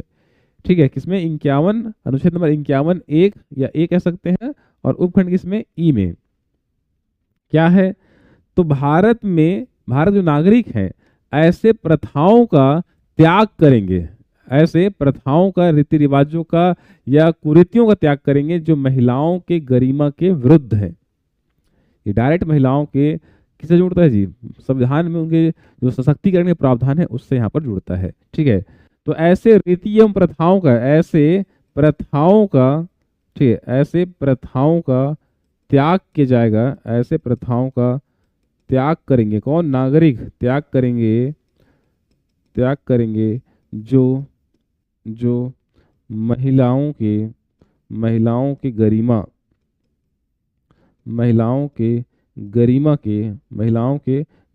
के विरुद्ध है, गरिमा के विरुद्ध है। ठीक है, तो कौन होता है? अनुच्छेद 51A और सब क्लॉज कह सकते हैं, ई कह सकते हैं, जो ये बात यहाँ पर करता है। तो ये हमने बात की मौलिक कर्तव्य के अंतर्गत। वही हम बात करते हैं राज्य के नीति निर्देशक तत्व, directive principle of state policies में क्या प्रावधान किया गया है। तो यहाँ पर अनुच्छेद नंबर 39 क है, 39 घ है, 42 है, 45 है और आपके 46 है जी। ये वो अनुच्छेद हैं जहाँ पे डायरेक्ट महिला के संबंध में प्रत्यक्ष या अप्रत्यक्ष रूप से हमें जानकारी यहाँ पर प्राप्त होता है, ताकि उनकी स्थिति में सुधार यहाँ पर हो सके।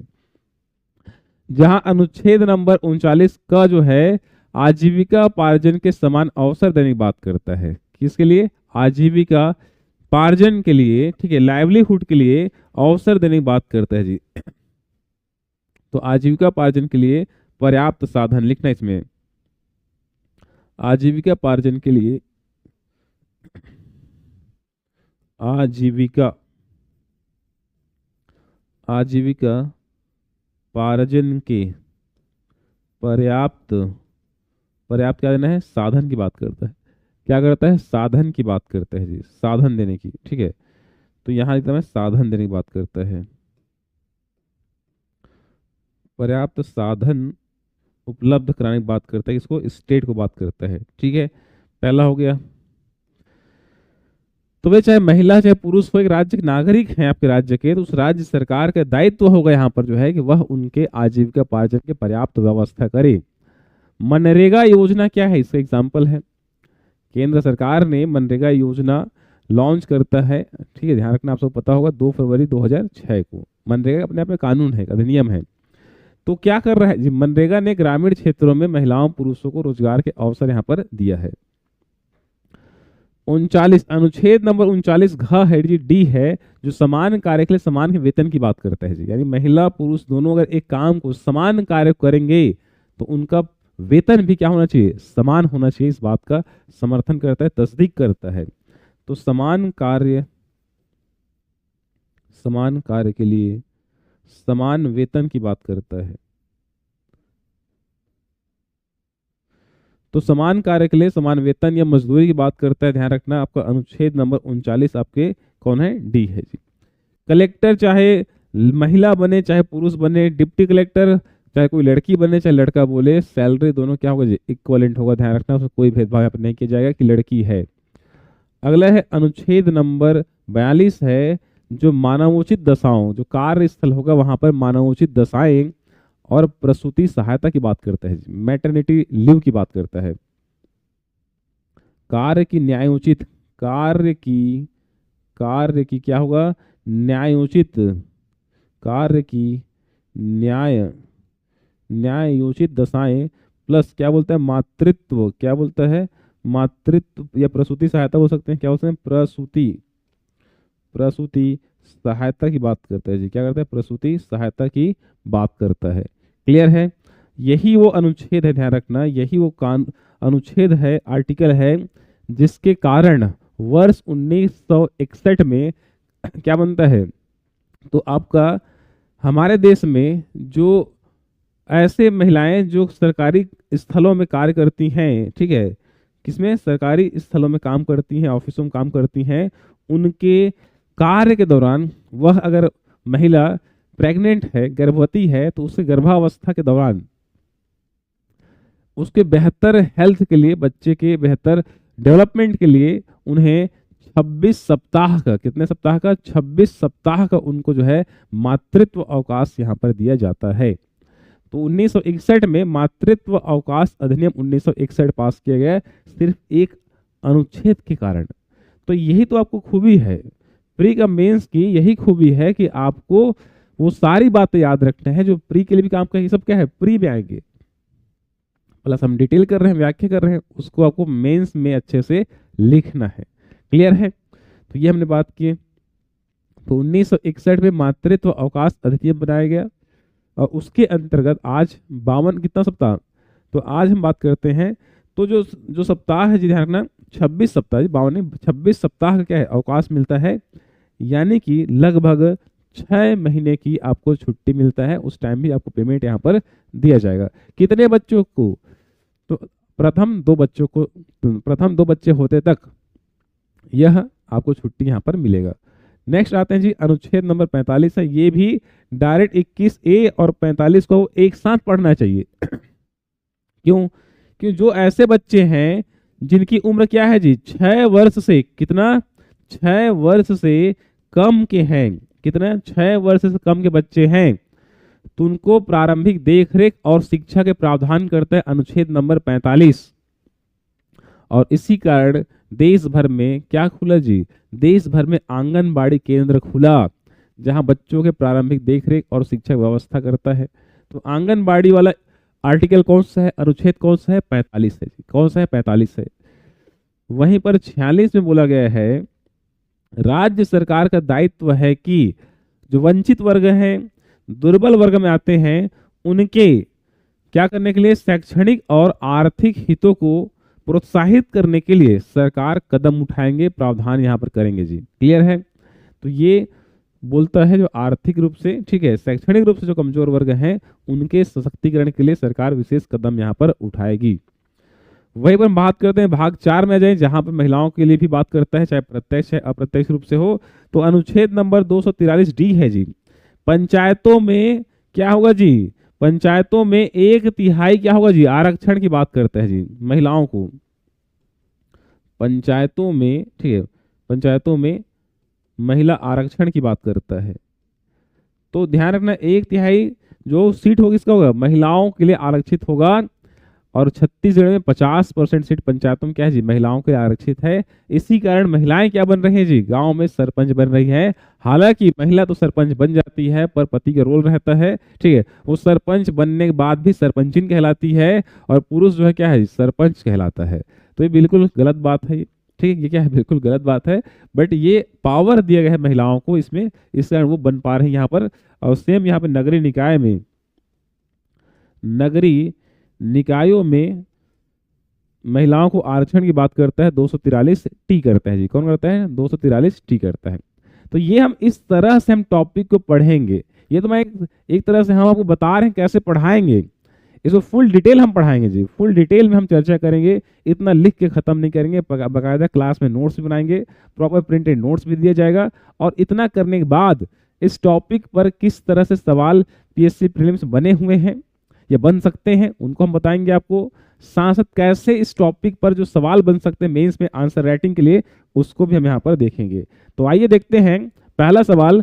प्रारंभिक परीक्षा में पूछे जा सकते हैं, संभावित प्रश्न बन सकते हैं यहाँ पर, जैसे कि शिक्षा का अधिकार ऑलरेडी आया हुआ है पीएससी द्वारा, व्यापम द्वारा कई बार प्रश्नों को अलग अलग एग्जाम में यहाँ पर पूछा जा चुका है। तो देखें यहाँ पर पहला सवाल क्या है। शिक्षा का अधिकार भारतीय संविधान के किस अनुच्छेद में उल्लेखित है? उल्लेखित है अनुच्छेद 19 में। वाक्य अभिव्यक्ति स्वतंत्रता की बात करता है, खत्म। 20 भी नहीं आएगा जी और 21 भी नहीं आएगा, ठीक है, जो प्राणदैहिक स्वतंत्रता की बात करता है, बट ये 21 का आएगा जी। कौन आएगा? 21 ए आएगा, ठीक है, जिसमें क्या है शिक्षक अधिकार की बात यहाँ पर किया गया है। क्लियर है? मल्टीपल टाइम्स ये रिपीट हो चुका है, याद रखना है। समान कार्य के लिए समान वेतन का प्रावधान कौन से अनुच्छेद में है? अभी जस्ट हमने बात किए हैं, अभी जस्ट हम लोग बात किए यहाँ पर। तो 39 में तो नहीं है जी, 39 के अंदर जाएंगे तो आपको मिलेगा। 39 घ में है क्या जी? बिल्कुल अनुच्छेद घ में है आपका, अनुच्छेद 39 घ में डी में है आपका समान कार्य के लिए समान वेतन है जी।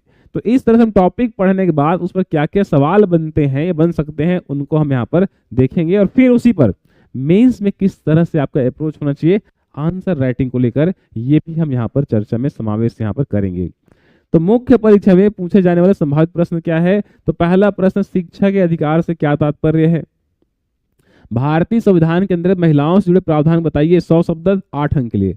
तो जो स्लाइड में अभी बताया आपको, जो है जो स्लाइड में आपको दिखाया हूं, उस स्लाइड की आप जो है केवल व्याख्या कर देंगे इसी बस का, तो आपको 8 में तो 8 तो नहीं देगा, बट हम 7 नंबर तक हम प्राप्त कर सकते हैं अगर आप इतनी भी जानकारी यहाँ पर बता देंगे, अगर मेंस में 8 नंबर के लिए सवाल यहाँ पर आता है। तो इसी चीज को हमें क्लास में हर टॉपिक पर प्री में क्या अप्रोच करना है, मेंस में क्या अप्रोच करना है, इसको इस प्री कम मेंस के इंटीग्रेटेड बैच में हम यहाँ पे कंडक्ट करेंगे। तो ऐसे समस्त विद्यार्थी, मैं फिर से रिपीट करूंगा, ऐसे समस्त विद्यार्थी जो 12th पास हैं, कॉलेज में हैं, या फिर जो ऑलरेडी स्नातक कर चुके हैं बट प्री का मेंस में इंटीग्रेटेड बैच में आना चाहते हैं, तो उन सभी का मैं हार्दिक स्वागत करता हूं। इस क्लास में आप बिल्कुल ज्वाइन कीजिए और इसका लाभ आपको क्लास दर क्लास आपके पर्सनालिटी में, आपके एमसीक्यू अटेम्प्ट करने और प्लस मेंस का जो अप्रोच है आंसर राइटिंग का, इसमें निश्चित रूप से आपको फायदा यहाँ पर मिलेगा। इस बात को ध्यान रखेंगे कि केवल प्री करने के बाद मेंस करें, मेंस के बाद प्री करें, ऐसा नहीं, आपको एक साथ आपको लेकर चलना पड़ेगा। प्रश्नों की प्रकृति में बहुत बदलाव आ रहा है, अनिश्चितताएं जब ज्यादा हो जाती है हमको सबको साथ में लेकर चलना पड़ता है। और इस कड़ी में देखें सवाल थोड़ा सा व्याख्या कर देते हैं।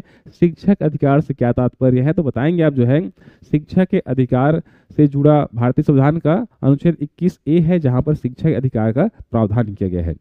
इसके अंतर्गत 6 से 14 वर्ष के बालक बालिकाओं को निःशुल्क एवं अनिवार्य शिक्षा का प्रावधान करता है।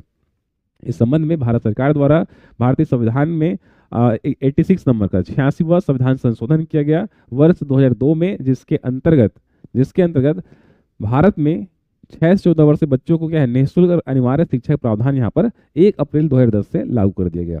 तो बेसिक क्या बताना है, क्या होता है, कौन सा अनुच्छेद? तो आपको बता देना है अनुच्छेद नंबर 21 का, भारतीय संविधान के अनुच्छेद 21 में क्या है, अनुच्छेद 21 का में शिक्षा अधिकार का उल्लेख किया गया है। इतना बता दिए। आगे बताएंगे कि 6 से भारत में 6 से 14 वर्ष बालक बालिकाओं को निःशुल्क और अनिवार्य शिक्षा का प्रावधान शिक्षा का अधिकार कहलाता है। इस संबंध में वर्ष 2002 में कब इस संबंध में वर्ष 2002 में भारतीय संविधान में 86 नंबर का संविधान संशोधन किया गया था, जिसके तहत भारत में शिक्षा का अधिकार अधिनियम 2009 बनाया गया, जो भारत में 1 अप्रैल 2010 को लागू हुआ। इतनी बातें आपको बता देना है। किसमें? पहले नंबर के सवाल में। 2 नंबर का है 30 शब्द में,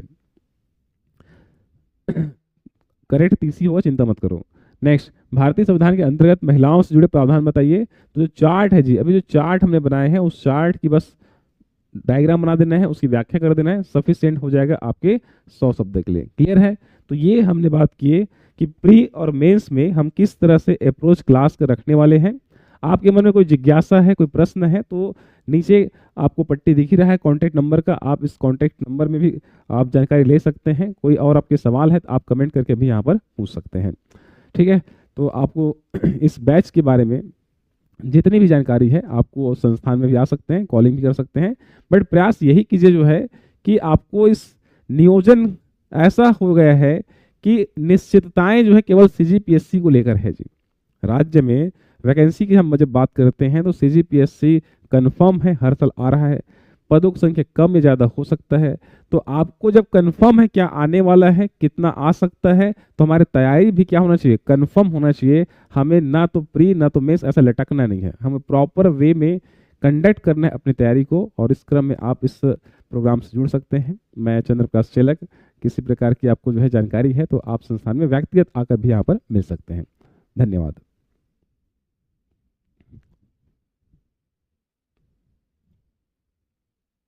Hey everyone, I'm Priyanka and this is the digital platform of Competition Academy. I hope you all are healthy, happy, fit and fine.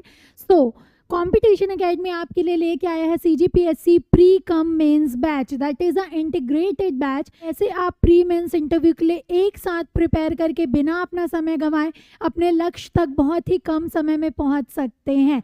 ये बैच हमने पूरे प्लानिंग के तहत आपके लिए लाया है, जिसमें हमारे साथ होंगे बहुत ही expert faculties. Having said that, sequence wise हम आपको प्री और मेंस एक साथ प्रिपेयर करेंगे। आपका 3 जून से मॉर्निंग 7 to 11 टाइमिंग है। आप फ्री डेमो क्लासेस भी ले सकते हैं।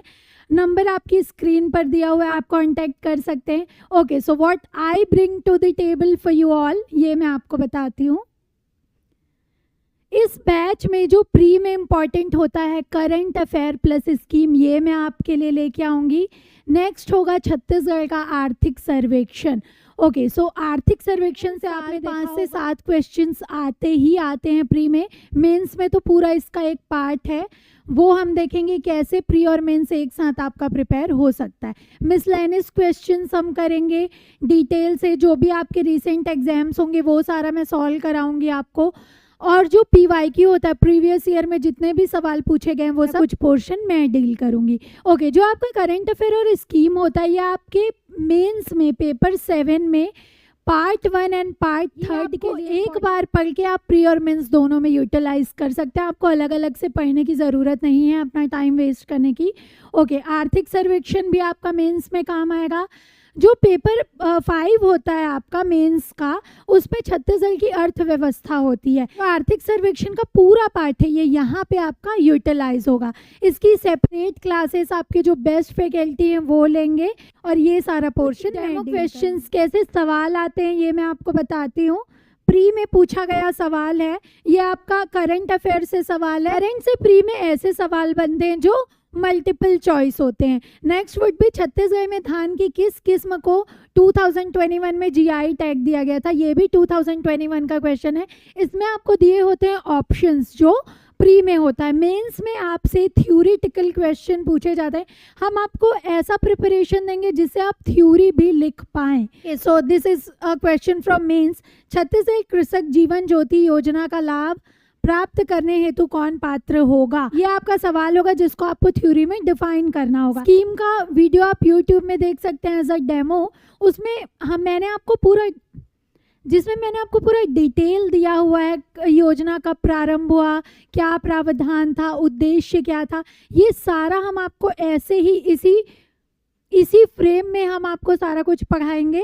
ये क्वेश्चंस हैं। राजीव गांधी किसान योजना पर एक लेख लिखिए। छत्तीसगढ़ गोधन न्याय योजना क्या है, करंट का क्वेश्चन था 2021 में। ये सारे ऐसे ही क्वेश्चंस फ्रेम होते हैं जिसका बहुत बेस्ट प्रिपरेशन आपको कराया जाएगा। So come and join us for the best preparation pre cum mains batch. इन पे नंबर दिया हुआ है, फॉर फर्दर डिटेल आप कॉल कर सकते हैं। Thank you for watching. Hello दोस्तों, मेरा नाम है जय और मैं आज डिस्कस करूंगा इकोनॉमिक्स के क्वेश्चंस को कैसे प्री और मेंस में पूछे जाते हैं, और इसी को हम लोग पढ़ाने वाले हैं। आपको जो शुरू होने वाला इंटीग्रेटेड क्लास है उसमें देखते हैं, है ना। तो प्रीलिम्स में और मेंस में अगर हम देखें इकोनॉमिक्स के लिए, तो उसका जो सिलेबस होता है ना वो क्या होता है, वो कॉमन सिलेबस होता है, कॉमन है, ठीक है। तो इनमें से किस तरह से क्वेश्चन प्रीलिम्स में पूछते हैं, किस तरह से क्वेश्चन मेंस में पूछते हैं, उसको मैं अभी डिस्कस करता हूँ, ठीक है। देखिए ये बहुत शॉर्ट वीडियो है। इन्फ्लेशन है, इन्फ्लेशन यानी कि मुद्रास्फीति। तो मुद्रास्फीति को हम प्री में कैसे पढ़ते हैं भाई, मुद्रास्फीति क्या होती है भाई, कि यहाँ पे क्या होता है कि जहां वस्तु एवं सेवाओं का जो मूल्य होता है वो बढ़ जाता है, जबकि मुद्रा का मूल्य घट जाता है, ये जो स्थिति होती है इसको बोलते हैं इन्फ्लेशन यानी मुद्रास्फीति, है ना। ओके, मुद्रास्फीति के हम टाइप्स पढ़ते हैं, अलग अलग टाइप्स पढ़ते हैं, ठीक है, अलग अलग टाइप्स पढ़ते हैं मुद्रास्फीति के, जैसे कि मांग जनित मुद्रास्फीति है, ठीक है, लागत जनित मुद्रास्फीति है, संरचनात्मक मुद्रास्फीति है, चलती मुद्रास्फीति है, दौड़ती मुद्रास्फीति है, ठीक है। अब इसके आगे हम क्या देखेंगे कि किसको बोलते हैं demand pulling, cost pulling, structural क्या है, मतलब हम यहाँ समझेंगे कि कैसे मुद्रास्फीति बढ़ती है, उससे कैसे कैसे प्रकार होते हैं। उसके बाद हम क्या देखते हैं, इसमें मेजरमेंट देखते हैं। तो मापने के लिए अपन क्या करते हैं, दो चीजों का प्रयोग करते हैं, एक होता है होलसेल प्राइस इंडेक्स, दूसरा होता है कंज्यूमर प्राइस इंडेक्स, है ना। होलसेल मतलब हिंदी में बोलते हैं थोक मूल्य सूचकांक, और कंज्यूमर मतलब होता है उपभोक्ता मूल्य सूचकांक, है ना। तो दो प्रकार का होता है। वैसे वर्तमान में उपभोक्ता मूल्य सूचकांक को प्रयोग किया जाता है, और इसके 4 प्रकार होते हैं, उन चारों को एक साथ क्या कहा जाता है, कंबाइंड कहा जाता है, कंबाइंड। तो वर्तमान में ना कंबाइंड का प्रयोग किया जाता है। ये प्रीलिम्स के फैक्ट होते हैं, प्रीलिम्स में अपने को इन्हीं चीजों को स्टडी करना होता है। अब इसके जो क्वेश्चंस आए हुए थे उसको देखते हैं, ये प्रीलिम्स के क्वेश्चन है ना। यहाँ बोला है कि भारत में कौन सी मुद्रास्फीति सूचकांक राष्ट्रीय सांख्यिकी कार्यालय द्वारा जारी की जाती है ना, ये बोला है। तो अभी मैंने बताया क्या है कि ये कंबाइंड वाला है, सम्मिलित वाला है, CPIC, ठीक है, कंबाइंड वाला जारी किया जाता है। तो इसका आंसर ये है जो बहुत शॉर्ट में पूछता है प्रीलिम्स में, है ना। देखो एक और क्वेश्चन जो देखते हैं यहाँ से, भारतीय रिजर्व बैंक मुद्रास्फीति के माप के रूप में उपयोग करता है, मतलब किसको उपयोग करता है, तो किसको उपयोग करता है, ये उपभोक्ता मूल्य सूचकांक को उपयोग करता है, तो मैंने बताया, है ना। तो बहुत शॉर्ट में अपने पढ़ना होता है इकोनॉमिक्स को प्रीलिम्स में, लेकिन इसी से मेंस में किस तरह से क्वेश्चन पूछे हुए हैं। देखो ये पूछा है ना, मांग जनित मुद्रास्फीति क्या है, लागत जनित क्या है, संरचनात्मक मुद्रास्फीति क्या है। ये 2023 का क्वेश्चन है, 2023 यानी 2024 में जो मेंस हुआ था उसमें आया हुआ था, ठीक है ना। तो इस तरह से क्वेश्चन पूछा हुआ, जैसे यहाँ मुद्रास्फीति और बेरोजगारी के मध्य व्यापार बंद संबंध के बारे में बताइए, है ना। तो इसके पूछने का तरीका अलग है। यहाँ पे साफ साफ पूछ रहा है किसके बारे में, फिलिप वॉकर के बारे में पूछ रहा है, यानी कि फिलिप कर्व को समझाने के लिए बोल रहा है ना। तो इस तरह से आपको समझाया जाएगा कि कैसे क्वेश्चन के पीछे छुपे हुए फैक्ट को आपको पहचानना है और पहचान कर कैसे लिखना है मेंस में। ये देखिए मैंने से कुछ क्वेश्चंस डिजाइन किए, लास्ट क्वेश्चन को मैंने बताया है, सभी क्वेश्चंस को पढ़ाया जाएगा, लेकिन अभी शॉर्ट वीडियो करके मैं इसको थोड़ा सा बता रहा हूँ। वैसे क्लासेस बाइलिंगुअल होंगी, है ना। देखिए यहाँ बोला है क्या कि व्यापार बंद सम्मेलन यानी कि ट्रेड ऑफ सम्मेलन का क्या अर्थ होता है। यहाँ बताया गया है कि जैसे ही मुद्रास्फीति बढ़ती है ना, तो लोग क्या करते हैं, लोगों के पास पैसा ज्यादा आ जाता है, और पैसा ज्यादा आता है तो उसको लोग इन्वेस्ट करना चाहते हैं। अब इन्वेस्ट करना चाहते हैं तो रोजगार में वृद्धि होती है, यानी कि अनएम्प्लॉयमेंट का रेट होता है वो कम होता है। तो उसको मैंने ग्राफ के माध्यम से भी समझाने की कोशिश की है। यहाँ बताया है, यहाँ देखिए ये इन्फ्लेशन वाला है, ये मुद्रास्फीति है, और ये बेरोजगारी है, ठीक है, इन्फ्लेशन और अनएम्प्लॉयमेंट है। यहाँ बताया कि ये ग्राफ है, ये जो ग्राफ है, यहाँ मैंने जो ग्राफ खींचा हुआ ऐसे करके, यहाँ बताया है कि देखिए यहाँ पर मुद्रास्फीति की दर ज्यादा होती है तो बेरोजगारी की दर कम होती है, जहां मुद्रास्फीति दर कम होती है वहां बेरोजगारी दर बढ़ जाती है। तो ऐसा इसलिए भी हो रहा है क्योंकि जब लोगों के पास ज्यादा पैसा आता है तो उन लोग इन्वेस्ट करते हैं, इन्वेस्टमेंट करते हैं तो रोजगार में वृद्धि होती है, और जैसे ही मुद्रास्फीति कम हो जाती है यानी कि महंगाई दर घटती है तो लोगों के पास पैसे कमी हो जाते हैं और बेरोजगारी पुनः बढ़ जाती है। इसी को ट्रेड ऑफ रिलेशन के नाम से जाना जाता है, और इसको मैंने यहाँ पे बताया हुआ है, ठीक है। तो इस तरह से क्वेश्चन सिखाया जाएगा, कैसे आप आंसर राइटिंग करेंगे, ठीक है, कैसे उसको प्रीलिम्स में याद करेंगे, और कैसे मेंस में उसको बेहतर परफॉर्मेंस दे पाएंगे। ये सब चीजें आपको इंटीग्रेटेड क्लास में दिया जाएगा स्टार्टिंग से, ताकि आपको प्री और मेंस की तैयारी एक साथ कराया जा सके। और इसके लिए हम लोग क्लास नोट भी उपलब्ध कराएंगे, साथ में जो बुक्स दिए जाएंगे वो आपके लिए मोर देन सफिशिएंट होगा, कुछ और इधर उधर से पढ़ने की जरूरत नहीं पड़ेगी। जो HR पब्लिकेशन उपलब्ध कराएगा वो अपने आप में यूनिक बुक्स होते हैं, ठीक है, इन पे विश्वास करना है और पढ़ना है। और जितने भी टीचर्स हैं सबके सब यहाँ वेल एक्सपीरियंस्ड है, तो इसमें घबराने की बात नहीं है। आपको स्टार्टिंग से जैसा आप पढ़ते हो स्कूल में उसी तरह से यहाँ पे तैयारी करा के हम लोग देंगे। Okay, thank you.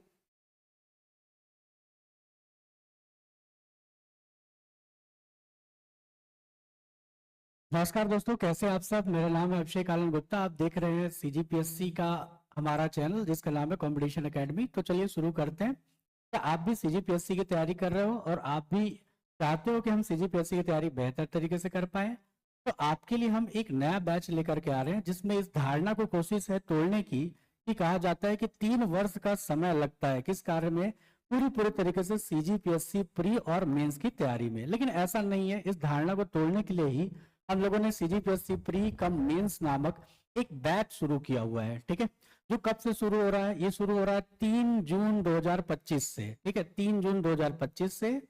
कैसे है टाइमिंग इसका? सुबह 7 से लेकर के 11 तक का इसका टाइम रखा गया है, जिसमें आप आकर के एडमिशन ले सकते हो। क्या मोड कैसा है? ऑनलाइन और ऑफलाइन दोनों मोड पर यह क्लास अवेलेबल होगी, तो इसका हिस्सा बनिए। ठीक है, इस बैच में आपको क्या क्या मिलेगा मैं आपको पहले क्लियर कर देता हूं, और उसके बाद बताऊंगा कि इसमें अंदर हम क्या क्या कैसे पढ़ाएंगे। ठीक है, तो क्या क्या मिलेगा? पहला चीज है कॉम्बो याद करना है। कॉम्बो किस चीज का होगा? तो आपको कॉम्बो मिलेगा प्री का और मेंस का, यानी कि प्री के हिसाब से सिलेबस भी चलेगा और मेंस के हिसाब से भी सिलेबस चलेगा।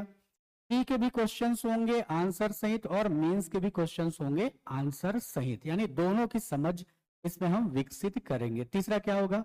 प्री के भी संभावित प्रश्नों पर चर्चा की जाएगी और मेंस के भी संभावित प्रश्नों पर चर्चा की जाएगी। मेंस का खास पॉइंट क्या है? तो मेंस का जो खास पॉइंट है वो यह है कि इसके संबंध में उत्तर लेखन की विशेष ट्रेनिंग दिया जाएगा। उत्तर लेखन को लेकर के जो एक गाइडेंस होता है वो दिया जाएगा, ट्रेनिंग पूरी तरीके से की जाएगी। इसके अलावा पर्सनल गाइडेंस भी हम देंगे किसका? आंसर राइटिंग को लेकर के। ठीक है, इसके अलावा एक और बात यह है कि जब भी आंसरिंग कराई जाएगी ये भी ध्यान में रखा जाएगा कि आपका इंटरव्यू स्किल भी डेवलप होता हो। ठीक है, ताकि आपको बोलना है, आपको शब्दों का प्रयोग करना है, और समय समय पर इंटरव्यू गाइडेंस भी इस प्रोग्राम के तहत आपको दिया जाएगा। ठीक है, तो इस बैच के संबंध में और जानकारी के लिए नीचे जो स्क्रॉल हो रहे नंबर पर आप क्या कर सकते हैं? फोन लगा करके अधिक डिटेल ले सकते हैं, या बिलासपुर का ब्रांच ऑफिस भी आकर के आप विजिट कर सकते हैं, ताकि आपको इस बैच की पूरी जानकारी मिल सके। तो चलिए एक करते हैं, एक एक करके इस वीडियो को देखते हैं।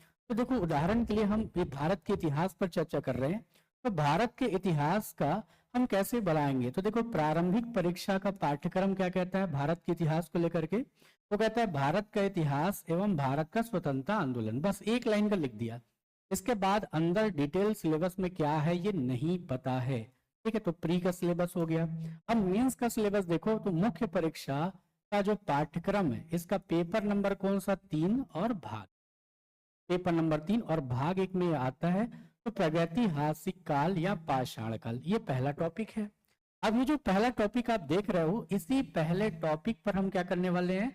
चर्चा करने वाले हैं कि आपको क्लास में कैसे पढ़ाया जाएगा। इस वीडियो से आप ये देखिए कि क्लास कैसे चलेगी, क्योंकि देखिए 3 साल की जो तैयारी है, अच्छी तैयारी जिसको मैं बहुत 3 साल की तैयारी, तो 3 साल की तैयारी को हम क्या करेंगे? 18 महीने 2 साल में कंप्लीट करने की कोशिश इसको बहुत अच्छी तरीके से करेंगे। दूसरी बात, वे बच्चे जो 12वीं के बाद तैयारी में कूदते हैं, बहुत सारे लोग आते हैं और बहुत ही अच्छी बात है कि वो ऐसा करते हैं, तो 12वीं के बाद जो तैयारी कर रहे हैं जो बच्चे, उनको क्या हो, इसमें बड़ी सुविधा होगी। तो उनको एक समझ में आ जाए इस वीडियो के माध्यम से कि कैसे पढ़ाया जाएगा। तो देखो कैसे पढ़ाया जाएगा। मैं पहला चैप्टर ले रहा हूँ, ये इतिहास का पहला चैप्टर आता है जिसको हम कहते हैं पाषाण काल, एक स्टोन एज कहते हैं। तो उसको पढ़ाएंगे तो क्या पढ़ाएंगे? सबसे पहले पाषाण काल क्या होता है, इसका अर्थ बताएंगे कि जिस काल में आदि मानव ने पत्थर से बने औजारों का उपयोग किया उस काल को पाषाण काल कहते हैं। फिर बताएंगे क्या? विभाजन। तो पाषाण काल का विभाजन कैसा है? तो 4 भागों में, हालांकि 3 भागों में किया जाता है लेकिन सुविधा के लिए 4 भागों में। तो पहला पूर्व पाषाण काल, दूसरा मध्य पाषाण काल, तीसरा नव पाषाण काल या उत्तर पाषाण काल, और चौथा सुविधा वाला एक काल भी हमने जोड़ लिया, वो है ताम्र पाषाण काल। इस तरीके से हमने इसको बांट दिया। ठीक, इसके बाद क्या करेंगे? इसकी विशेषताओं पर आएंगे। ठीक है, यानी इसमें हम क्या बताएंगे? एक एक करके विशेषता बताएंगे, पूर्व पाषाण काल का, मध्य पाषाण काल का, नव पाषाण काल का, फिर ताम्र पाषाण। और इन सभी कालों से संबंधित जो पुरातात्विक वस्तुएं हमें प्राप्त हुई हैं, पुरातात्विक साक्ष्य हमको प्राप्त हुए हैं, वे सभी साक्ष्य हम क्या करेंगे? इस मैप के द्वारा दर्शा देंगे। ठीक, तो पूर्व पाषाण काल की विशेषता के बाद यहाँ पर कौन कौन से प्लेस मिले हुए हैं इसकी चर्चा कर लेंगे। मध्य पाषाण काल में यहाँ पर कौन सी वस्तुएं मिली हुई हैं, कौन से स्थान पर मिली हुई, इसकी चर्चा भी हम कर लेंगे। इसके बाद फिर आ जाएंगे तीसरे नंबर पर नव पाषाण काल, यहाँ पर के भी प्रमुख स्थलों की चर्चा हम करेंगे। और इसके बाद ताम्र पाषाण काल आएगा, जिसके भी प्रमुख क्षेत्रों की हम चर्चा करेंगे कि कहाँ से क्या क्या चीजें मिली है। इस तरीके से ये क्या हो गया? ये प्री वाला भी कंटेंट है और मेंस वाला भी कंटेंट है।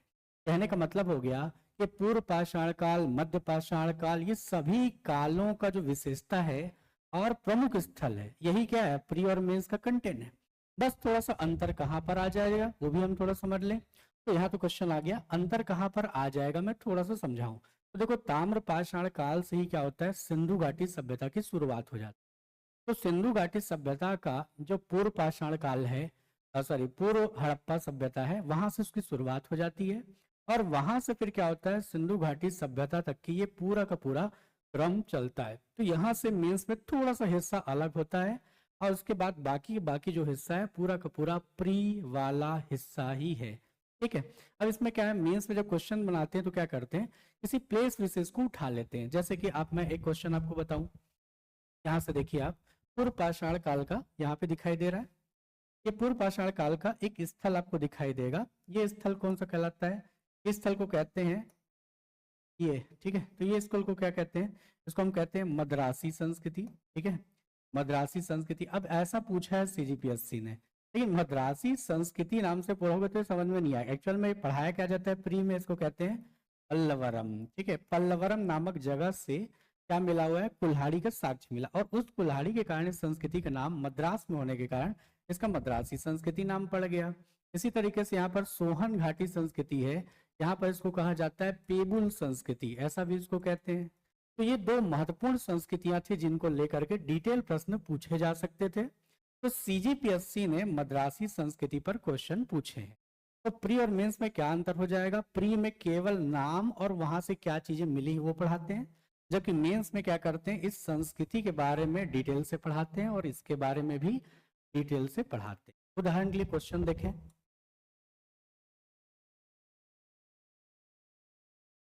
तो देखिए मुख्य परीक्षा में पूछे गए प्रश्न, तो ये आया मुख्य परीक्षा का प्रश्न।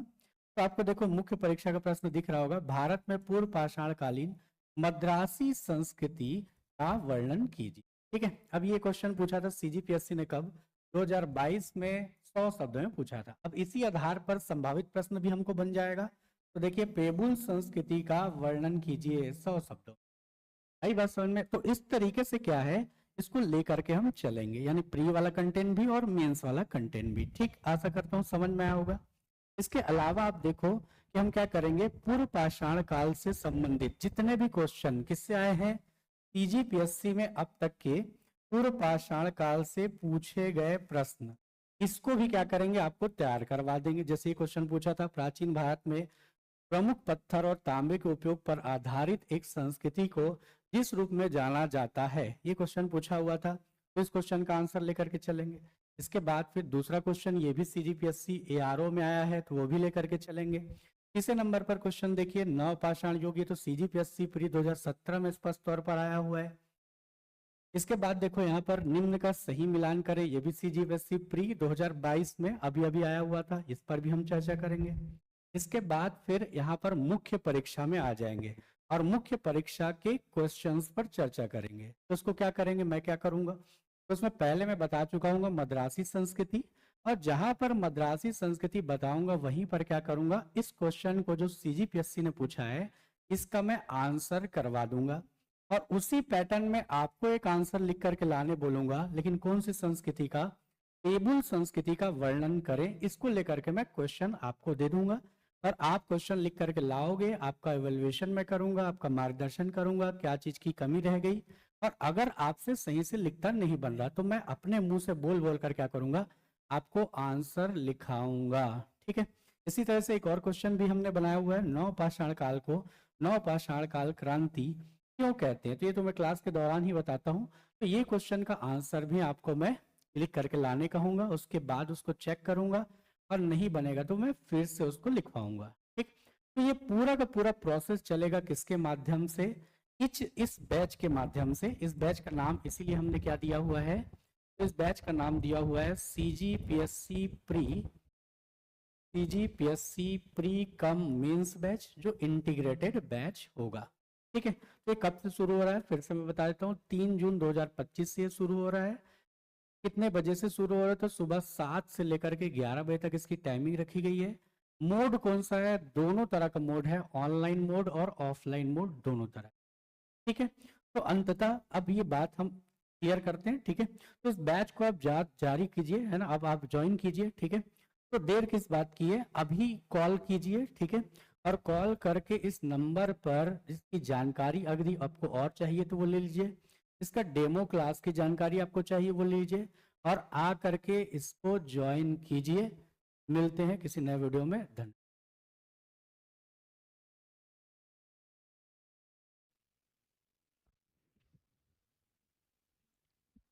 हेलो दोस्तों, मैं प्रशांत मिश्रा कंपटीशन एकेडमी के परिवार की तरफ से आपके समक्ष उपस्थित हुआ हूं एक बहुत बड़ी अनाउंसमेंट को लेकर के। जैसा कि आप सभी जानते हैं, वर्तमान में परीक्षा का स्वरूप बदल रहा है ना, जिसमें हम प्री और मेंस की तैयारी अलग अलग करते हुए अपना काफ़ी समय बेकार में व्यतीत कर रहे थे। तो अभी वर्तमान में कंपटीशन एकेडमी एक नई पहल हुई है, जिसमें हम पहली बार आपके समक्ष प्री कम मेंस यानी इंटीग्रेटेड कोर्स को लेकर के उपस्थित होने वाले हैं। जैसा कि आप सभी जानते हैं, वर्तमान में कहा जा रहा है कि सीजीपीएससी का पैटर्न यूपीएससी के तर्ज पर होगा, जिसमें कि हम बात करें तो यूपीएससी जो कंप्लीट 18 मंथ के सिलेबस के साथ अपने प्री और मेंस के इंटीग्रेटेड कोर्स के लिए जाना जाता है, सिमिलरली हम प्री में भी ऐसे ही सीजीपीएससी में भी प्री कम मेंस के साथ दोनों विषयों को मर्ज करते हुए, दोनों की औपचारिकता को देखते हुए, दोनों के महत्व को समझते हुए एक साथ एक बैच की शुरुआत करें। इस बैच की बात करें तो खासियत ये होगा कि इसमें खुद डायरेक्टर सर, रिजम सर आपकी क्लासेस लेंगे महत्वपूर्ण विषयों की। बाकी जितने भी फैकल्टीज हैं हमारे सभी एक्सपीरियंस है, वो जो आपके समक्ष उपस्थित होंगे वो संपूर्ण विषय को, अपने विषयों को तथ्यों के साथ प्लस उनके लेखन शैली के साथ आपके समक्ष उपस्थित होंगे। जैसा कि इस बैच की शुरुआत हम देख पा रहे हैं 3 जून से सुबह 7 से 11 बजे होगी, जिस ये कोर्स है जो ऑनलाइन और ऑफलाइन दोनों माध्यम से आपके समक्ष उपस्थित होगा, जिसमें हम संपूर्ण विषय को प्री और मेंस दोनों के ओरिएंटेशन के साथ पढ़ेंगे, जिसमें हम संपूर्ण विषय पर चर्चा करेंगे, कैसे प्री के प्रश्न का हम अप्रोच लगाएंगे और कैसे हम मेंस के प्रश्नों को, उन्हीं प्रश्नों को लेखन शैली में कैसे बताएंगे। ठीक है, तो जैसे कि मैं आपके समक्ष उपस्थित हुआ हूँ प्रश्न पत्र 4 के भाग 1 विज्ञान साइंस को लेकर के, और हम जानते हैं कि अभी वर्तमान में हम हाल ही बदलते स्वरूप के साथ प्री कम मेंस को बैच को लेकर के आ रहे हैं आपके समक्ष। तो इसकी खासियत क्या है, तो देखिए मार्केट में आप देखेंगे तो हमारी 2 बुक हैं, एक प्री को लेकर के सामान्य विज्ञान की और एक है मेंस को लेकर के। दोनों में बहुत सारी सिमिलरिटीज होती है प्री और मेंस के लिए। अगर हम देखें तो सीजीपीएससी ने प्री के बाद हार्डली 3 to 3.5 मंथ्स का ही रिक्वायरमेंट देता है आपको मेंस की तैयारी करने के लिए। मतलब वो ये समझते हैं कि अधिकांश विषयों को आप प्री में कवर कर चुके हैं। इसी स्वरूप के आधार पर इस बैच की शुरुआत कर रहे हैं, जिसमें हम प्री कम मेंस के दोनों प्रोस्पेक्टस को लेकर कवर करेंगे। अगर मैं बात करूं तो इसकी पढ़ाई कैसी होगी, सबसे महत्वपूर्ण सवाल, हम पढ़ेंगे कैसे। तो चलिए हम इसी पर चर्चा करते हैं कि इस जो क्लास को हम कंसीडर कर रहे हैं इसमें हम कैसे विषयों पर चर्चा करेंगे। तो देखिए एक टॉपिक लेते हैं हम, प्रकाश। हम क्या टॉपिक पढ़ रहे हैं जो प्री में भी है और मेंस में भी है, हम इनमें इंटीग्रेटेड पढ़ेंगे तो किस तरह से पढ़ेंगे। तो जैसे हम बात करें प्रकाश यानी लाइट की, तो प्रकाश क्या है, तो देखिए हम बुक में देखते हैं तो हमेशा सिलेबस में लिखा होता है प्रकाश। प्रकाश क्या है बोला जाए तो सिंपली है जिसके कारण हम किसी वस्तु को देख पाते हैं, ऑब्जेक्ट को सीन कर पा रहे हैं, वो है प्रकाश। लेकिन जब हम इसी को सब्जेक्टिव फॉर्म में कन्वर्ट करेंगे तो हम पढ़ेंगे प्रकाश तो कोई सिलेबस ही नहीं था। प्रकाश के बारे में जब पढ़ा जाता है, स्टडी की जाती है, अध्ययन किया जाता है, तो हम इसे बोलते हैं प्रकाशिकी। क्या बोलते हैं, प्रकाशिकी यानी ऑप्टिक्स। किस पर चर्चा करेंगे हम, ऑप्टिक्स पर। ठीक है, हम प्रकाश भले बोल रहे हैं पर हमको पढ़ना क्या है, प्रकाशिकी यानी ऑप्टिक्स। अब सवाल यह कि प्रकाशिकी होता क्या है, तो प्रकाशिकी पर हम चर्चा करें तो इसमें हम प्रकाश किसके बारे में पढ़ते हैं, लाइट के बारे में, इसकी प्रकृति और इससे संबंधित घटना यानी इवेंट के बारे में पढ़ते हैं। जब आप इतनी जानकारी हासिल कर लिए आपका प्रकाश कंप्लीट हो जाएगा। ठीक है, तो ये प्री प्लस मेंस दोनों में आपके काम आएगा। तो पढ़ना कैसे, देखिए ऑप्टिक्स पढ़ेंगे जिसमें हम प्रकाश की प्रकृति और इससे संबंधित घटना यानी लाइट, नेचर और इवेंट के बारे में पढ़ते हैं। सबसे पहले हम बात करें घटना, तो इसी में आप पढ़ते हो इवेंट में आपका परावर्तन रिफ्लेक्शन, अपवर्तन रिफ्रैक्शन, है ना, व्यतिकरण इंटरफेरेंस, वर्ण विक्षेपण कलर डिस्पर्जन, विवर्तन डिफ्रैक्शन, है ना, ध्रुवण पोलराइजेशन, प्रकाश विद्युत प्रभाव, फोटो इलेक्ट्रिक इफेक्ट जैसी 8 घटनाएं होती हैं। क्लियर है, देखिए हम इसमें पढ़ेंगे कैसे। तो हम टॉपिक क्या कंसीडर कर रहे हैं, प्रकाश की प्रकृति यानी नेचर ऑफ लाइट। अगर हम इसको आपको प्री के हिसाब से कंसीडर करें तो प्री में क्या पूछा जाता है, सबसे पहला सिद्धांत जो दिया था वो न्यूटन ने दिया था, और क्या बताया था, इन्होंने दिया था कणिका सिद्धांत यानी कॉर्पस्कुलर थ्योरी। क्या बताया था कि प्रकाश कणों से मिलकर बना होता है। किसने बताया था? न्यूटन ने। क्लियर है? तो हम बस यही पढ़ते हैं कि कणिका सिद्धांत किसने दिया, तो एग्जाम में क्वेश्चन आता है तो हम आंसर लगाते हैं न्यूटन। ये हो गया प्री के रिस्पेक्ट में। उसी तरह से हम पढ़ेंगे तरंग सिद्धांत किसने दिया, तो वेव थ्योरी देने वाले हैं हाइगन्स। इसी तरह से हम पढ़ेंगे विद्युत चुंबकीय सिद्धांत, इलेक्ट्रोमैग्नेटिक थ्योरी किसने दिया, तो इसमें नाम आएगा मैक्सवेल का। किसका आएगा दोस्तों? मैक्सवेल का सिद्धांत आएगा। मैक्सवेल ने बताया था किसके बारे में? विद्युत चुंबकीय सिद्धांत के बारे में। ठीक है, इसी तरीके से हम पढ़ेंगे फोटोन सिद्धांत, इसे देने वाले हैं प्लांक और आइंस्टीन। और वर्तमान में किस स्वरूप पर चर्चा करते हैं, तो द्वैध यानी द्वैतीय प्रकृति, जिसमें प्रकाश कण की तरह भी और साथ ही साथ तरंग यानी वेव्स की तरह भी व्यवहार करता है। पार्टिकल्स और वेव दोनों मानकर पढ़ते हैं। क्लियर है? ये हो गया हमारा प्री का अप्रोच कि हम पढ़ेंगे क्या। तो कणिका सिद्धांत किसने दिया? न्यूटन। तरंग सिद्धांत हाइगन्स, विद्युत चुंबकीय सिद्धांत मैक्सवेल, फोटोन सिद्धांत प्लांक और आइंस्टीन, और द्वैध यानी द्वैतीय प्रकृति जिसको हम वर्तमान में मानते हैं वो दिया था, वर्तमान में प्रचलित किया था। इसके पूरे सिद्धांत पर चर्चा। ठीक है, ये तो हम पढ़ते हैं वर्तमान प्रकृति के आधार पर इसी टॉपिक को अगर हम मेंस में पढ़ें तो ये सभी देखिए सिद्धांत हैं। क्या है ये? सिद्धांत। तो ये आपका प्री के रिस्पेक्ट में हम इस तरह से पढ़ते हैं कि किसने सिद्धांत कब प्रस्तुत किया और किस तरीके से किया। पर इसी चीज को आप अगर मेंस में जाओगे ओरिएंटेशन क्लास में तो वहां आपको पढ़ने का अप्रोच क्या होगा। तो चलिए हम मेंस पे भी चर्चा करते हैं। इसी टॉपिक को देखिए मेंस में कैसे पढ़ेंगे हम, है ना। इसी टॉपिक को मेंस से पढ़ने का हमारा नजरिया क्या होगा।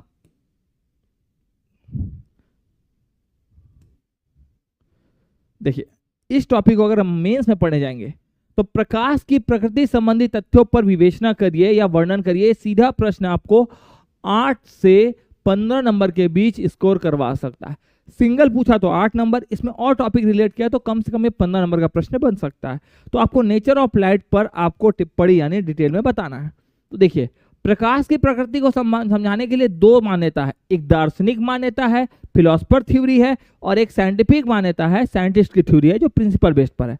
वैज्ञानिक मान्यता और दार्शनिक मान्यता में डिफरेंस क्या है? दार्शनिक केवल तथ्य देते हैं, ठीक है, तथ्य दे दिए, इसकी पुष्टि करना यानी इसे प्रमाणित करने की आवश्यकता उनको नहीं होती। साइंटिस्ट अगर तथ्य दे रहे हैं तो इनके लिए कंपलसरी है कि वो इसे प्रमाणित भी करे, तब वो सिद्धांत बनेगा। यही अंतर है। क्लियर है? दार्शनिक और वैज्ञानिक के बीच में एक संबंध होता है। दार्शनिक केवल अपने विचार रखते हैं, इन्हें पुष्टि करने की आवश्यकता नहीं होती, जबकि वैज्ञानिक जो विचार रखते हैं उन्हें प्रमाणित करना होता है, उन्हें प्रूव करना होता है, उसके बाद वो एक्सेप्ट होता है। क्लियर? तो प्रकाश की प्रकृति नेचर ऑफ लाइट को सबसे पहले समझाने का प्रयास किया था प्लेटो ने। किसने किया? प्लेटो ने। देखिए दार्शनिक थे प्लेटो, इन्होंने बताया कि हमारे नेत्र से ही कुछ बाहर निकलता है जिससे हमें वस्तु दिखाई देती है। मतलब अगर ऐसा है कि हमारे नेत्र से कुछ बाहर निकलता है या लेजर निकलती है तो ऐसा तो रात में भी होना चाहिए।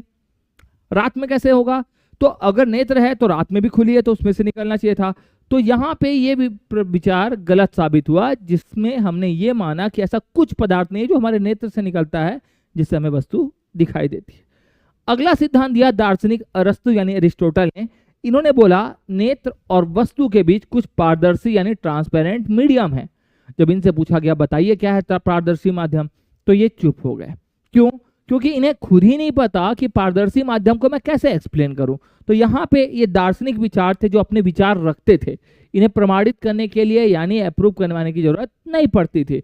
पर जैसे ही हम वैज्ञानिकों की तरफ बढ़ते हैं 1676 ईस्वी में न्यूटन का नाम आता है। किसका आता है? न्यूटन। न्यूटन जैसे हमने पढ़ा प्री के रिस्पेक्ट में कणिका सिद्धांत यानी कॉर्पस्कुलर थ्योरी दिया था। क्या दिया था? कणिका सिद्धांत। देखिए कंटेंट आपके पास होना चाहिए, आप मेंस में उसी को डिलीवर करेंगे। तो कणिका सिद्धांत में यह माना कि प्रकाश कणों से मिलकर बना होता है। कण यानी पार्टिकल्स, और ये पार्टिकल्स हमेशा सीधी रेखा में ट्रेवल करते हैं। किसका सिद्धांत है? न्यूटन का। कहानी खत्म। पर कुछ समय बाद हम जब इसके सभी गुणों को पढ़ना चाहे प्रकाश के तो इसे समझाने में हम सफल नहीं हो सके। तो अगले ही 2 साल बाद 1678 ईस्वी में हाइगन्स उतर गए, बोले प्रकाश क्या है? तरंगों से मिलकर बना है। इनका विचार क्या था? प्रकाश तरंग यानी वेव से मिलकर बने हुए। और जब इनसे पूछा गया कौन सी तरंगे, तो ये बोलते हैं अनुदैर्ध्य तरंग। कौन सी तरंग बोल दिए? अनुदैर्ध्य तरंग। लेकिन इसके लिए तो माध्यम चाहिए। जब इनसे पूछा गया आप मीडियम बताइए कौन सा, तो इन्होंने कल्पना कर डाली एक यूनिवर्सल मीडियम ईथर की। किसकी कल्पना कर डाली? कि यूनिवर्सल मीडियम ईथर है जिसके कारण हमें वस्तु मतलब प्रकाश माध्यम के आधार पर गति कर रहा है। पर आप सभी जियोग्राफी पढ़े हो, कभी भी आपने नहीं पढ़ा कि सूर्य और पृथ्वी के बीच ईथर है जिसके कारण सूर्य का प्रकाश पृथ्वी पर पहुंच रहा है। यह सिद्धांत भी गलत। इसी सिद्धांत की पुष्टि की 1865 में मैक्सवेल ने, जिन्होंने प्रकाश को, मैक्सवेल ने बताया विद्युत चुंबकीय तरंगे, कौन सी तरंगे, इलेक्ट्रोमैग्नेटिक वेव्स बनाया, जिसके लिए माध्यम की आवश्यकता नहीं है। तो चलिए, हाइगन से तो बेटर था कि विद्युत चुंबकीय तरंग है जिनके लिए हमको गैर यांत्रिक तरंग भी बोलते हैं, जिसके लिए माध्यम की आवश्यकता नहीं है। पर हम जब इस सिद्धांत को भी समझने गए तो ये भी प्रकाश के सभी गुणों को समझाने में सफल नहीं हो सके। समय बीतता गया और 19वीं सदी में हमने ये माना कि प्रकाश जो है ऊर्जा के छोटे छोटे बंडल यानी ग्रुप से मिलकर बना हुआ है, जिसे हम बोलते हैं फोटोन। इस तरह से फोटोन सिद्धांत को 19वीं सदी में रखा प्लांक और आइंस्टीन ने। इस तरह से 4 वैज्ञानिकों की अलग अलग मान्यता थी, परंतु वर्तमान स्वरूप की बात करें तो वर्तमान में कहावत है ना, जब हम कुछ नहीं समझा पाते तो हम खिचड़ी पकाते हैं। उसी तरह से वर्तमान में हम देखें जल्दी जल्दी में तो हम इसके द्वैती प्रकृति या द्वैध प्रकृति, किस पर विश्वास करते हैं, द्वैध या द्वैती प्रकृति यानी ड्यूल नेचर पर बिलीव करते हैं, जहां पे हम ये मानते हैं कि प्रकाश जो है वो कहीं पर तरंग है तो कहीं पर कण, और आवश्यकता अनुसार हम दोनों पढ़ लेते हैं। अब यहीं से हमको स्टडी करने का एक बेस मिलेगा कि प्रकाश की 2 शाखा ब्रांच है, एक होता है ज्यामितीय प्रकाश की जियोमेट्रिक ऑप्टिक्स और एक होता है तरंग प्रकाश की वेव ऑप्टिक्स, या इसको बोलते हैं किरण प्रकाशी रे ऑप्टिक्स।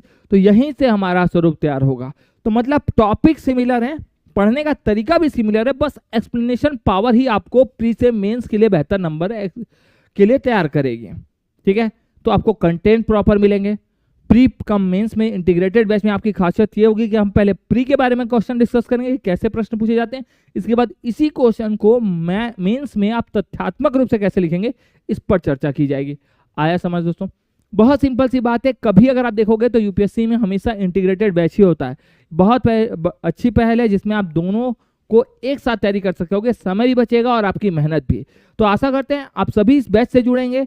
ये दोनों माध्यम में उपस्थित है, ऑनलाइन और ऑफलाइन, तो ज्यादा से ज्यादा जुड़ करके सपोर्ट करिए। और एक बात, अपनी तैयारी को बेहतर करने के लिए जो करना पड़े उतना प्रयास करिए। सिलेक्शन तभी जब प्रयास सही। क्लियर है?